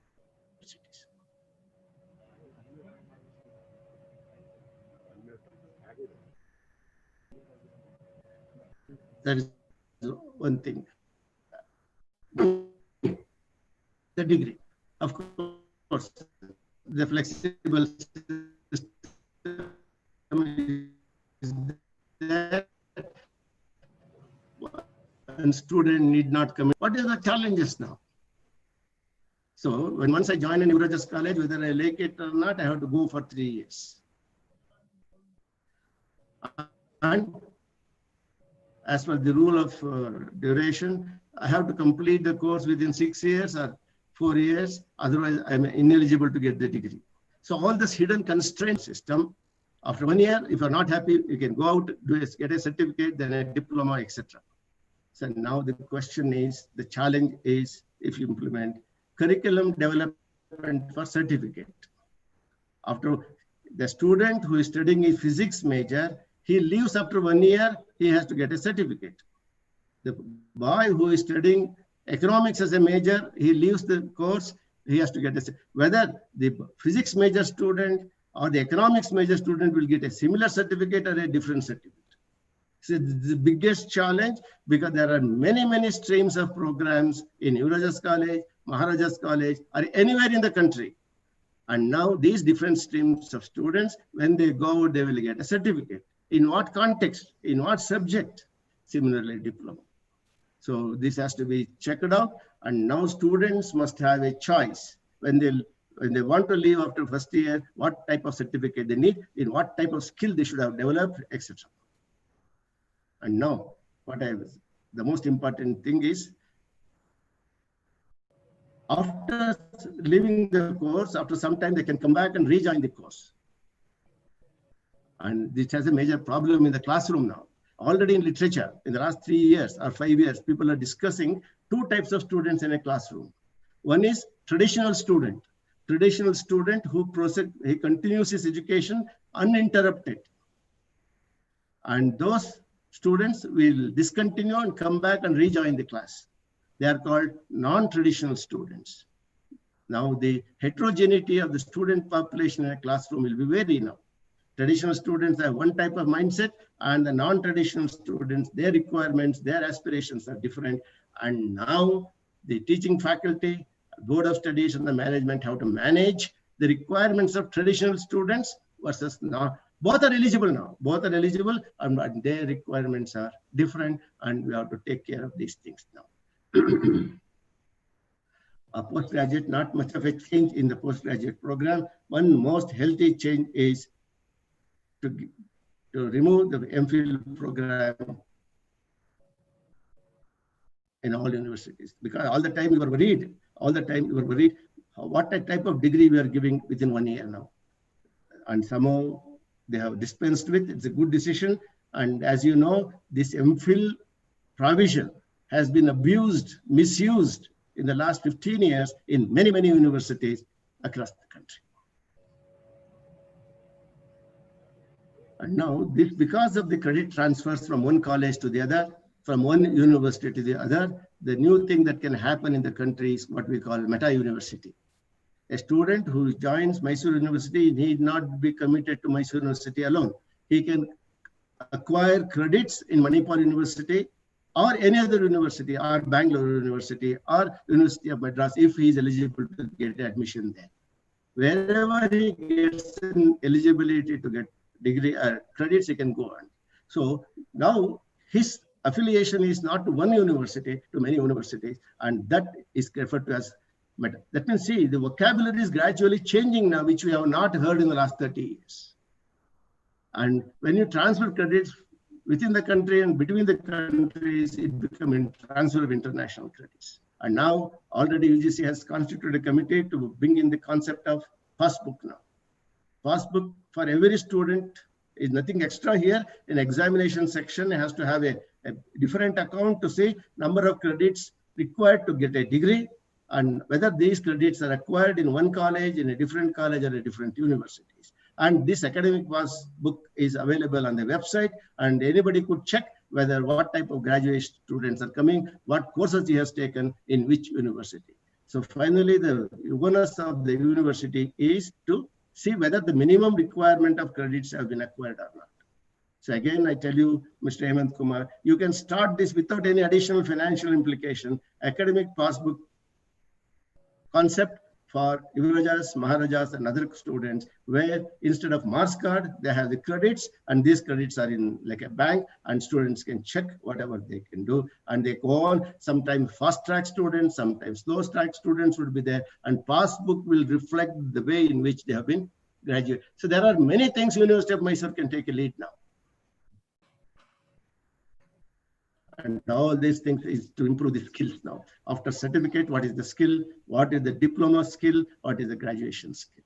And that's why already many things are happening in the country. There is the national skill qualification framework is being brought out. And now all these give you contours, and you can adapt them when you develop the curriculum.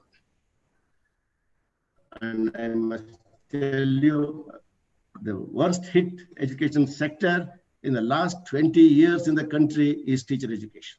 As a Vice Chancellor, I have seen, as the Director of NAC has seen, this teacher education is the worst hit, and the worst hit is the products of the teacher education colleges, and those who graduate from these colleges, they become teachers for our children in the schools now.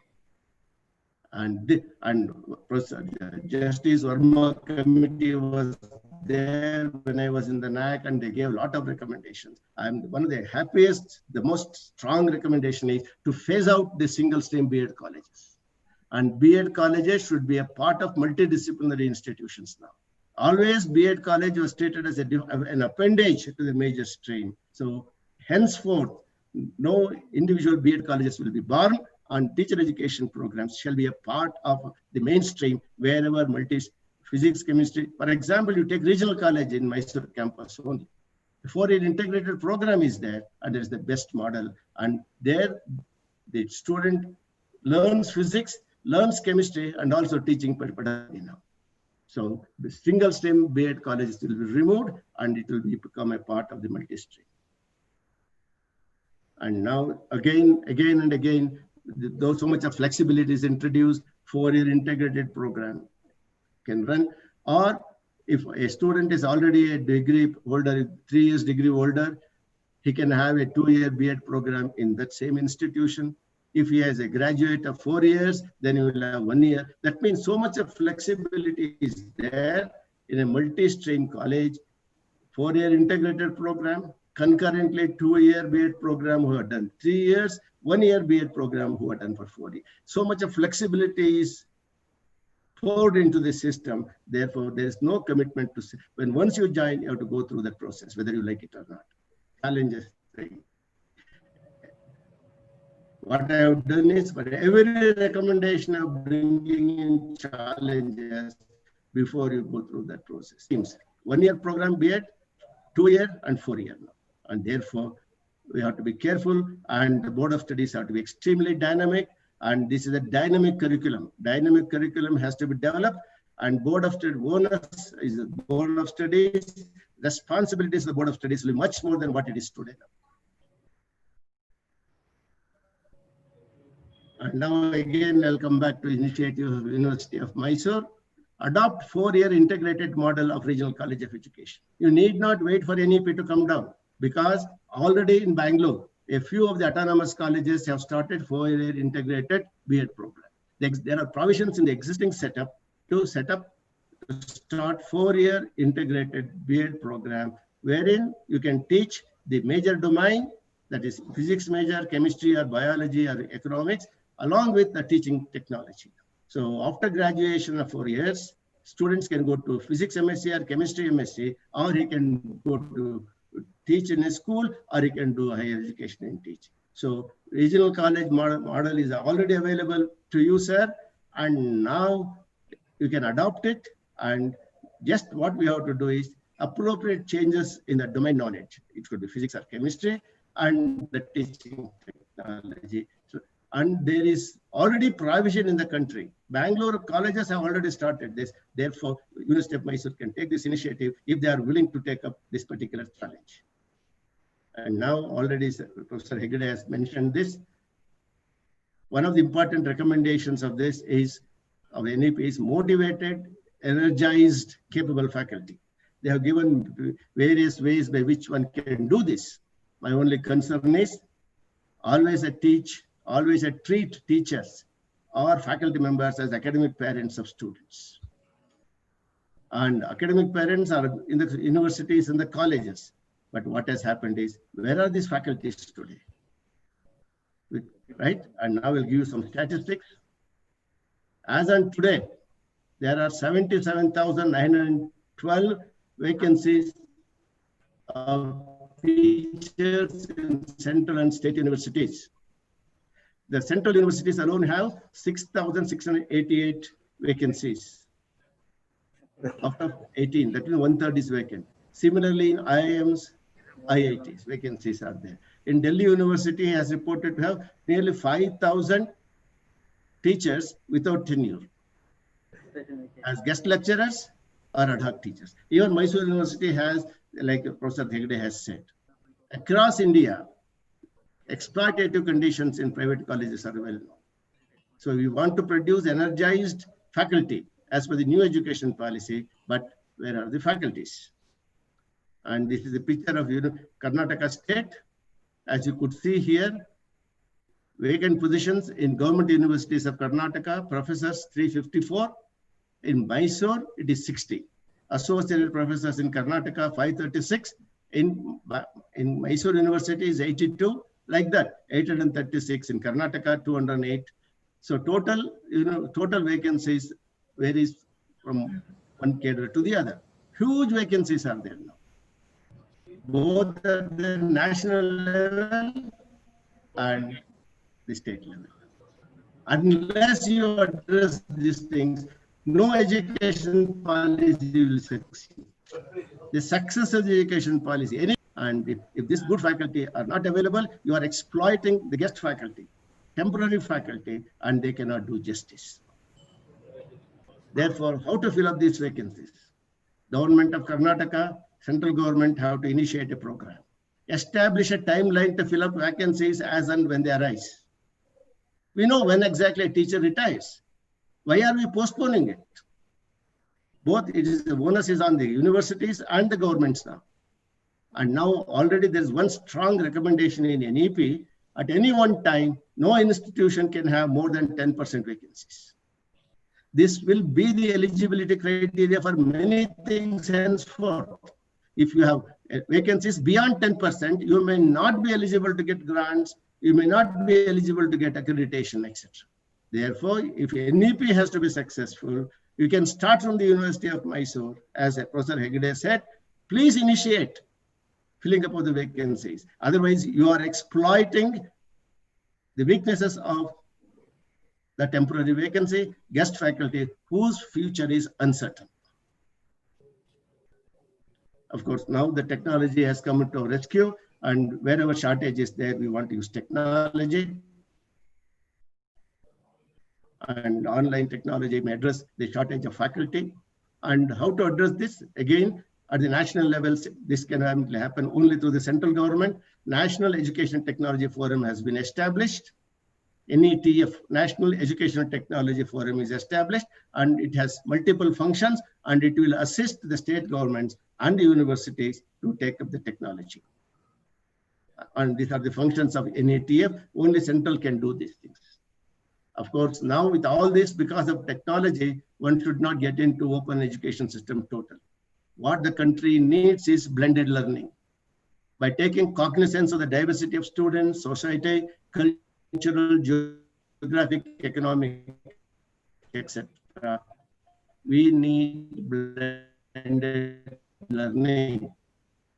That means both online as well. Of course, when you want to integrate technology, the challenges again, digital infrastructure, online teaching platforms, virtual labs, digital divide, and so many challenges are there. This has to be taken care of. And Rangappa has already spoken, National Research Foundation. This National Research Foundation is in addition to the existing DST, DAE, DBT, ICR, ICMR, etc. Again, the NRF is to be established by the central government. And now the one of the important functions of this NRF is it funds the projects coming from the universities and colleges exclusively. Whereas DST, DBT and others, they are not only funded university teachers, but also they funded many other things. Now it is the right time for the college teachers and the university faculty that is available. We do not know the committee to take care of this. It's a good move. And now again, I challenge NRF. So already there are many schemes supplemented by UGC, and now the new NRF has to promote inter and transdisciplinary research in colleges, institutional international collaborations, and robust peer review. So it cannot be, and simultaneously, this NRF has to take care of one more thing. There's a disparity between sciences and humanities and social sciences. In sciences, there is a Ramanujam Fellowship, Inspire Fellowship, Ramalinga Swami Fellowship to attract postdocs to become teachers. But there is no comparable provisions in humanities and social sciences. So therefore, when the NRF comes into it, one more challenge is this imbalance has to be taken care of. Now, again, I come back to Karnataka initiative. There are, as of now in Karnataka, there are many agencies to look into the science. Karnataka Science and Technology Academy, Karnataka Science and Technology Forum. So like that, there are 4 or 5 groups which are addressing the requirements of sciences. That too with meager budget. Believe me, as on today, there is no comparable system in the state to look into the promotion of research in humanities, social sciences, literature, and law, education, etc. I do not know why it has happened. So my only humble suggestion to Karnataka government, Higher Education Council is, please establish Karnataka Research Foundation, KRF, akin to an NRF at the state, central level, to facilitate research in colleges and universities with seed money to the beginners. And now they can take up research issues on local importance. So to promote NEP, we have to start from the bottom. That is, my own recommendation is, you please establish Karnataka Research Foundation, which takes care of not only science, but also other disciplines, which are, as of now, in Karnataka, virtually there is nobody to fund humanities and social science. ISAC is there. It is a research institute, but it will not fund anybody. Therefore, one of the drawbacks could be taken care of in the new education policy is this. And now again, I request Hemant Kumar, all these things could be discussed in the expertise that is available around him and the expertise available in Mysore. and they can develop a model and give it to the government of Karnataka. And as many people said, multiple regulators are there. And now many times we have discussed, there is no coordination, there is no transparency, there is no interaction among these different regulators. So now to a certain extent, I think it has been taken care of. And now again, the central government has to create one thing, that is Higher Education Commission of India. It is extremely challenging for central government now to take away the powers enjoyed by UGC, AICTE, NCT, etc., and bring them under one umbrella. How it will do, only God knows now. And the meta-accrediting act is there. Now, henceforth, NAC will be called a meta-accrediting body. Then the funding body, standard setting body, all these are coordination in higher education. But I will tell you the challenges now.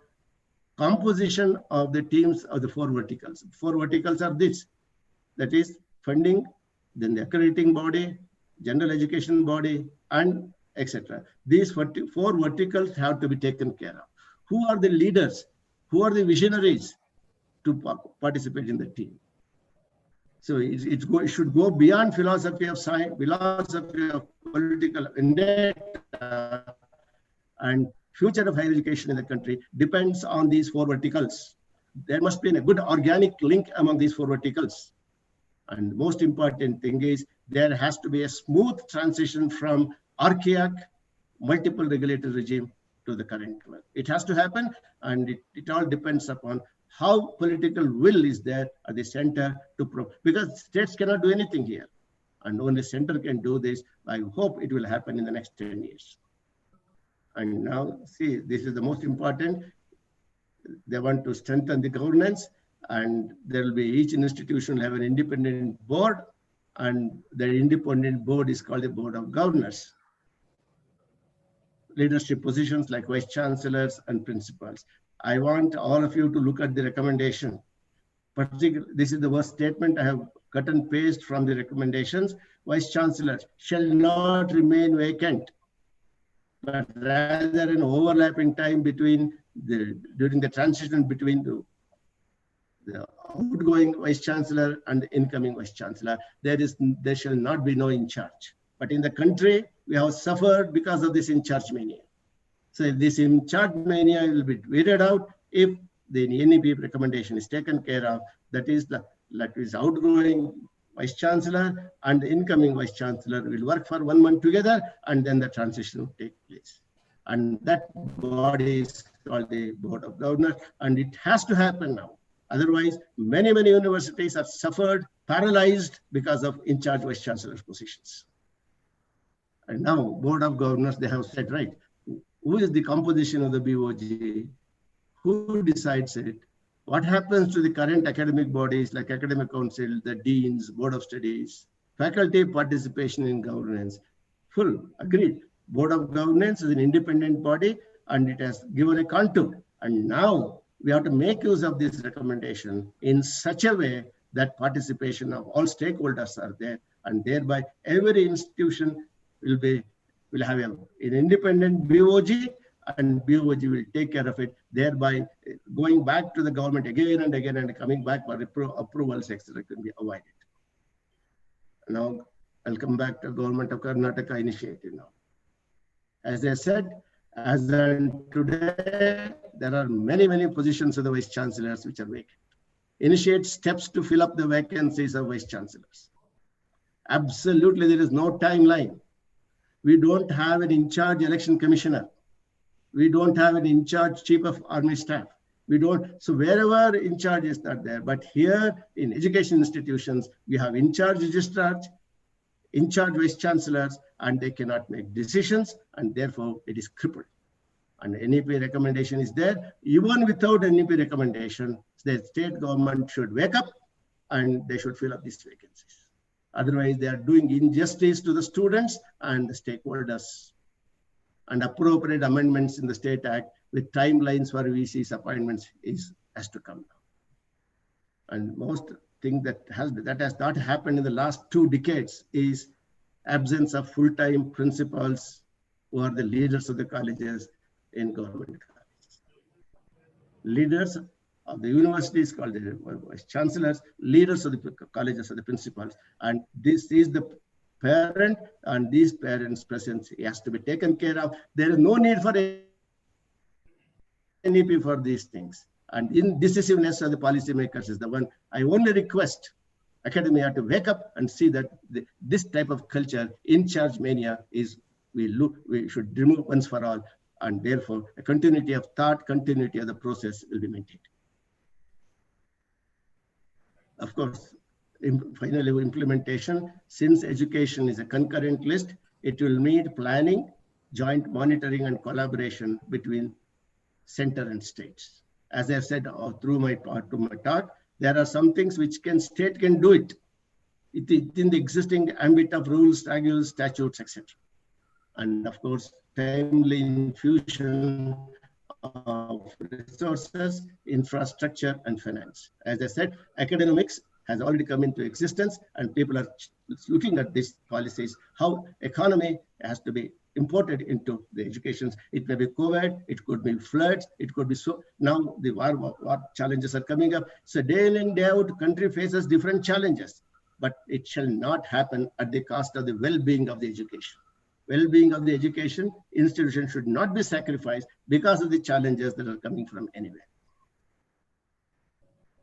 So finally, NEP is a combination of diagnosis with prescriptions to improve the health. It has diagnosed and it has improved. And some of the things we can do it at the college level, university level, and the state level. As one says, the taste of pudding is in eating. The success of NEP heavily depends on the strategies of translating into action. Priorities have to be drawn. It should not be bits and pieces. There is no ready-made prescription. With the commitment of the policymakers from the Honorable Prime Minister and his colleagues and the state governments, let us hope we'll have a model for a better future. Of course, it's time consuming, and now all of us should act, and now we can contribute to the next generation. Last slide. Finally, it is critical that we develop and equip institutions, not only to survive today. Today we have many challenges. Last 6 months, students have no hope. They have not gone to the college. Psychological problems, social unrest, so many things have happened. So higher education have to survive today and also have to succeed in the coming decades.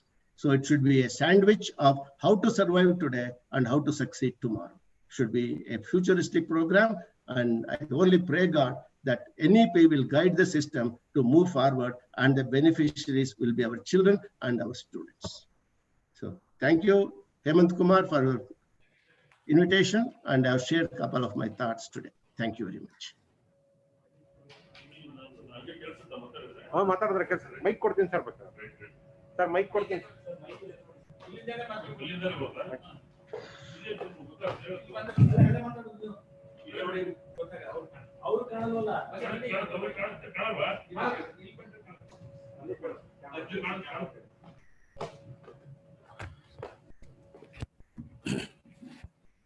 Sir, thank you very much for your very high illuminating lecture, and finally summarized with the very good points.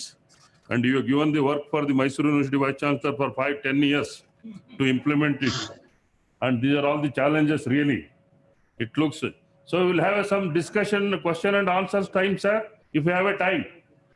I have I can participate in discussion, but it's not question answer. It's only the exchange of ideas among seniors and myself. No, not questions. Some suggestions or queries, some doubts. Doubts are more. No issue. Professor Niranjan, now what we call it is question answer, not question answer. It is an interactive session. Yes, yes, it is an interactive session. Yeah. Anybody from the audience first? Sir, I'll put mic. Sir, Professor N.S. Ramegaudru, you wanted to ask some doubts, sir. Namaskara, Ramegaudruge. ನಮಸ್ಕಾರ. ನನಗೆ ಎರಡು ಪ್ರಶ್ನೆ ಬರ್ತಾರೆ, ಒಂದು ಬಗ್ಗೆ ಹೇಳ್ತೀನಿ ನಾನು. ಒಂದು all the speakers and voice ಕೇಳ್ತಾ ಇಲ್ಲ voice. The speakers and the main speaker have pointed at the importance of vocational education. vocational education. Yeah. At the school ಕೇಳಿಸ್ತಾ ಇದೆ ಸರ್? ಸ್ವಲ್ಪ ಮಾತಾಡ್ಲಿ. ಕೇಳ್ತಾ ಇದೆಯಾ sir? vocational education has been touched by all speakers and by you also, sir. At the school level, vocational education has been made mandatory. And there has been a suggestion. At the degree level also, vocational could be one of the options. But it is not made mandatory. As I could see the NEP suggestion, NEP recommendation, the vocational education is not mandatory at the university level. What is your opinion on this? With reason, if possible. Number two, Dr. Hegde pointed out when it came to national, statistics of students in higher education, he remembered distance education and he mentioned my name. Distance education, no doubt, is a good support for increasing the number of students in higher education. But unfortunately, one negative point is bothering higher education at this point of time. There used to be a provision for students irrespective of their basic qualification. Having reached 18 years of age, can take up a BP.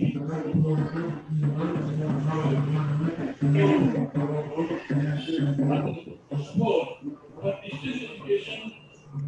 Voice clear ಆಗಿಲ್ಲ. You have higher education, and lastly, you have raised the topic today. How single universities ಊಟ ತುಂಬಾ ಚೆನ್ನಾಗಿತ್ತು, thank you. multi-factor voice ಕೇಳಿಸ್ತಾ ಇಲ್ಲ. appears to be the solution for that. Thank you very much. Okay.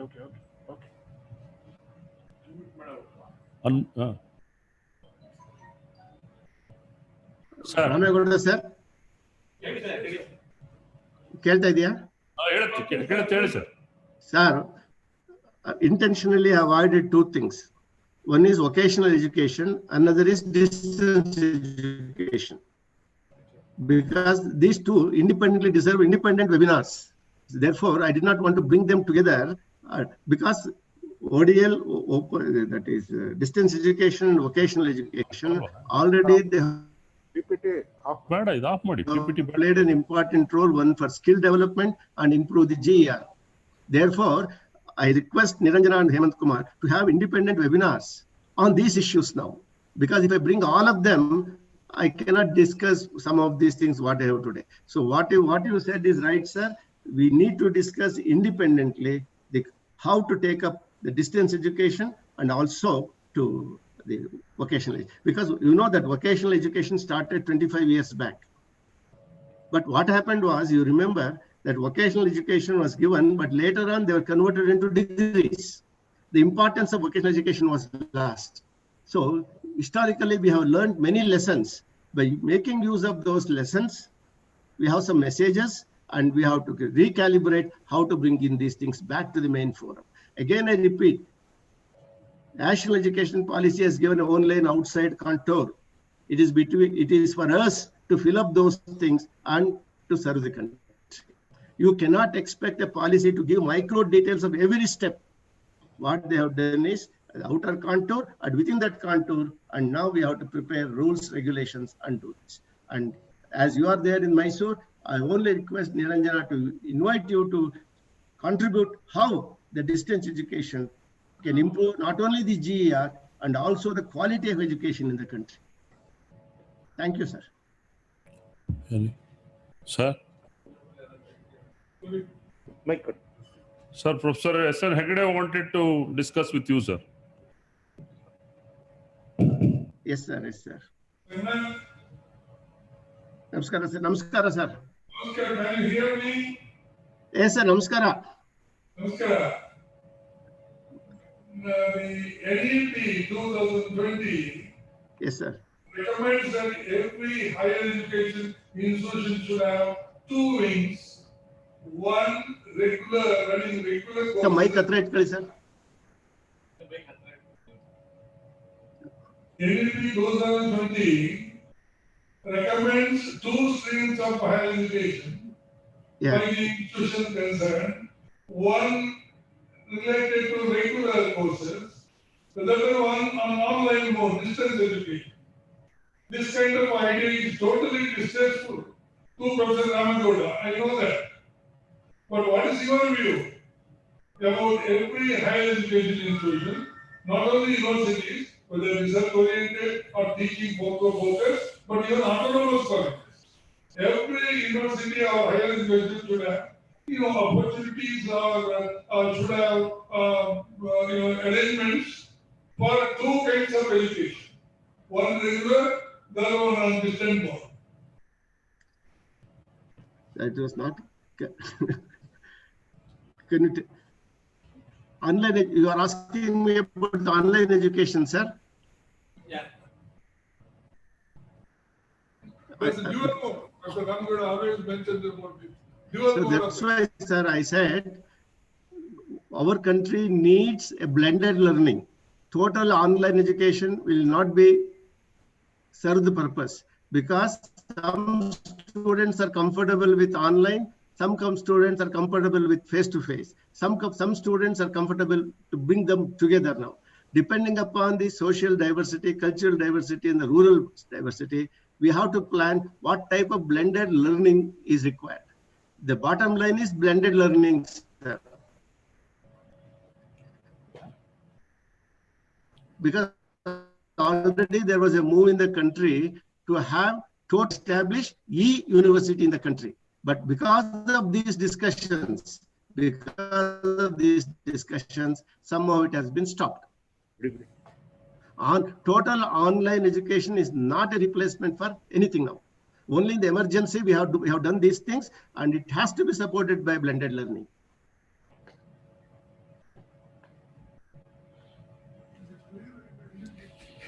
Sir, I didn't get it properly. Mic. Yeah. The government of Karnataka has been pleased to take a decision on the offering of distance education. In the sense that no other institution in Karnataka other than Open University of Karnataka should be able to offer courses on distant mode. That's my question. You have a policy at the national level, then you take a policy at the state level, which is confronting, which is not in consonance or in a continuation of what is felt in Delhi. What are your views? Correct, sir. What you said is right. What you have said, these are ad hoc decisions. These are all ad hoc decisions, politically motivated decisions, and the very purpose of the distance education is to cater to the needs of people who cannot be reached. The compartmentalization, jurisdiction cannot be applied for distance education. Is clear? Sir ನಮಸ್ಕಾರ. ಹೇಳಿ. ನನ್ನ ಹೆಸರು professor Ramesh ಅಂತ ಹೇಳಿ, dean faculty of law, university of Mysuru. Thank you for briefing and highlighting the entire national education policy 2020 in a nutshell. But I have few doubts with respect to primary educations and the higher educations. On the one hand, primary education is the sole concern of the state. On the other hand, the higher education will be there in the concurrent list as well as in the state list. And the next one is that there is no budgetary allocations for the effective implementation of the National Education Policy 2020. As it was suggested by our Honorable Rangappaji, that if you want to go for a research or a higher education cannot be conceived without encouraging the proper research at a primary level itself. The inquisitive approach should be encouraged at the primary level itself. And this is very much absent in the National Education Policy 2020, sir. What's your opinion with respect to these points, sir? Thank you, sir. Yes, yes, sir. When once the education policy was announced across the country, this was the discussion. Where is the money to implement all these recommendations? And day before yesterday, when the policymakers discussed on a public platform, we have the political will. How they would do it, we do not know. We have the political will, and we will take care of the financial requirements. But there is no budget outlay for this as of now. There is no budget outlay as of now.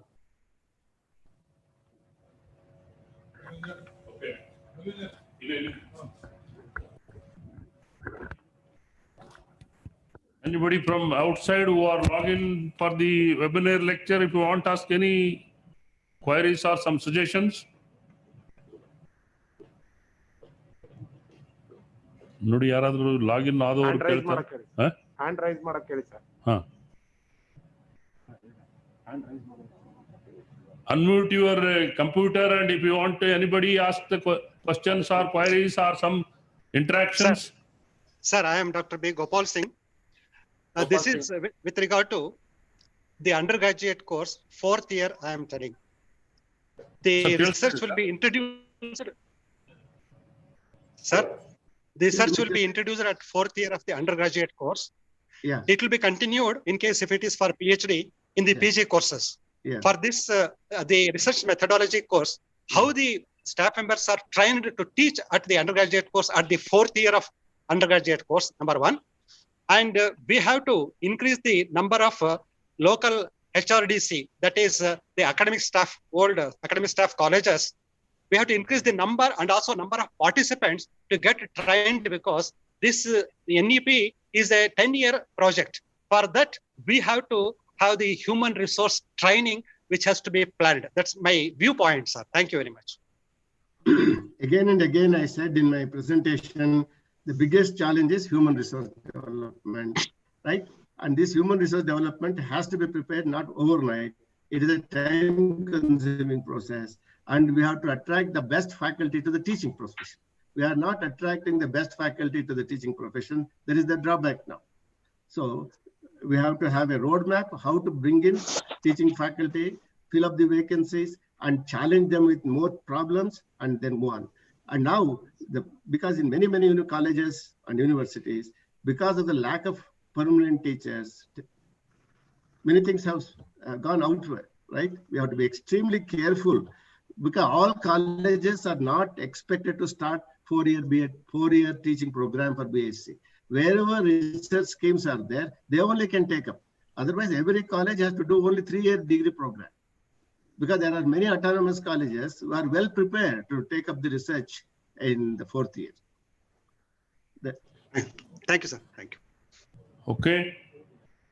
Anybody?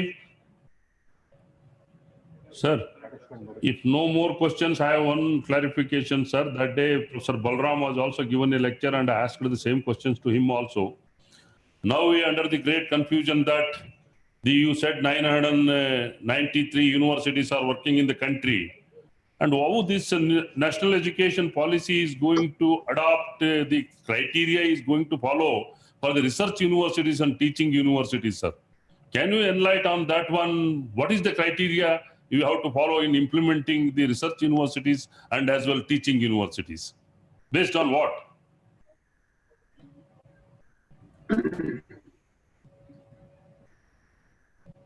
Professor Niranjan, that was the first slide as on today, right? And now, as I said, Karnataka has 21 universities. You start a project. Bangalore University, Mysore University can start a project of establishing benchmarks now. Nobody has given you a benchmark. So therefore, on a project mode, you have to develop your own scheme and give it to Higher Education Council. You need not go to 909 universities. We have 21 state public universities, right? How to classify them? You have to design with a statistical model how to classify them, criteria, benchmarks, the points, etc. as of now, there is no ready-made prescription. Yeah. Yes. As of now, there is no credit. As I told you, every university. No, you start discussing on that line, have a project mode, have a questionnaire, collect the data from NAC, collect the data from UGC and all these 21 universities, and all the 21 universities cannot be research universities, right? So when the new university is born, it can be teaching come research, right? Now Mysore University wants to take up that challenge. Can it? And you should give the topmost point to say Mysore University can be placed in research and teaching. So that should be. So how do you arrive at that point? To arrive at that point, a statistical procedure to do.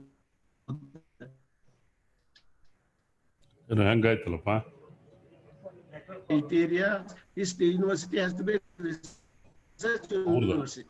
There's no one problem. Therefore, the robust benchmarking is required. And now I said, because University of Mysore has taken the lead, you take the lead to establish a criteria. Yes, sir. With your views, I think already University of Mysore, Honorable Vice Chancellor has constituted some committees to implement it. And one advisory committee has constituted and one task force is constituted. And you are also one of the chairman of the committee, sir. So University of Mysore has honored you to be the chairman of the committee for the advisory. And also he has constituted another task force with the professors how to implement all these things, sir. So actually, already time is up now, and we have a lot of questions and challenges, a lot of the interactive type of discussion. But time is up. We need a time to go further, long way we have to go to implement all these things. On behalf of the university and on my own behalf, you are accepted my invitation to deliver lecture on national education policy. Today, everywhere the discussions are going on. All the pros and cons of the national education policy is discussing, and you are interacted with our teachers, Board of Studies chairmen, department chairman, and honorable our former vice chancellors who are sitting here.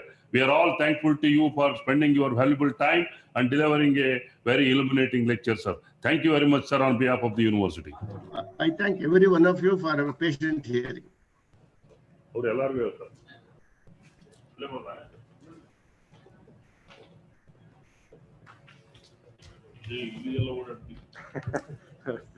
It's my present duty to thank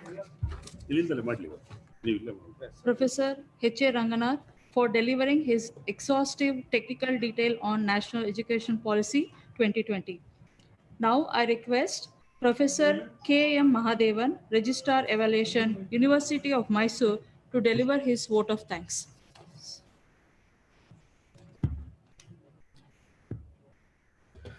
So dear distinguished guests, speakers, a very good afternoon to all. It gives me an immense pleasure to deliver a vote of thanks to all the dignitaries assembled here. First of all, I would like to thank the Honorable Speaker of today's events, Professor H.A. Ranganath sir, Board Chairman, Governor IIT Karnool, and former Vice Chancellor of Bengaluru University and former NAC Director, Bangalore, and a distinguished Professor in University of Mysore who honored this webinar on NEP with his inspirational thoughts. I extend a thankful gratitude on behalf of University of Mysore. Thank you so much, sir. Also, I would like to thank our beloved Vice Chancellor, Professor G. Yamut Kumar sir, convener of this program, Professor Niranjan, former Vice Chancellor, Gulbarga University, and Professor Biotechnology, University of Mysore, and distinguished guest of the today webinar, Professor K.S. Rangappa sir, former Vice Chancellor, University of Mysore, and Vice Chancellor, former Vice Chancellor, KSOU, and immediate past President of Indian Science Congress, and eminent scientist, Professor Meva Singh, SCRB Fellow, DST Government of India, and Professor S.N. Egde sir, Honorable former Vice Chancellor of University of Mysore, for their presence for making this function a grand success. I also extend my sincere thanks to all the Honorable former Vice Chancellors who are present here, Professor Ramegowda sir, Professor Venkatramaya sir, and Professor Padma Sekhar madam for their kind presence. Last but not the least, I also thank our beloved audience, staff members, media persons, and syndicate members for their kind presence. Once again, and thank you all for one and all present here. Thank you so much.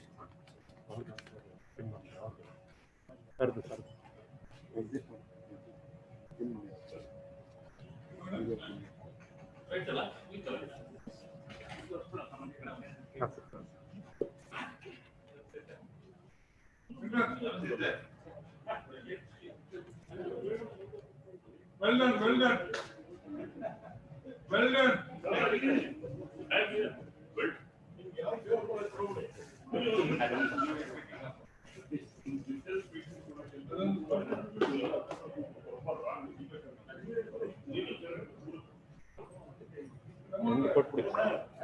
End sir end ಮಾಡೋದಲ್ಲ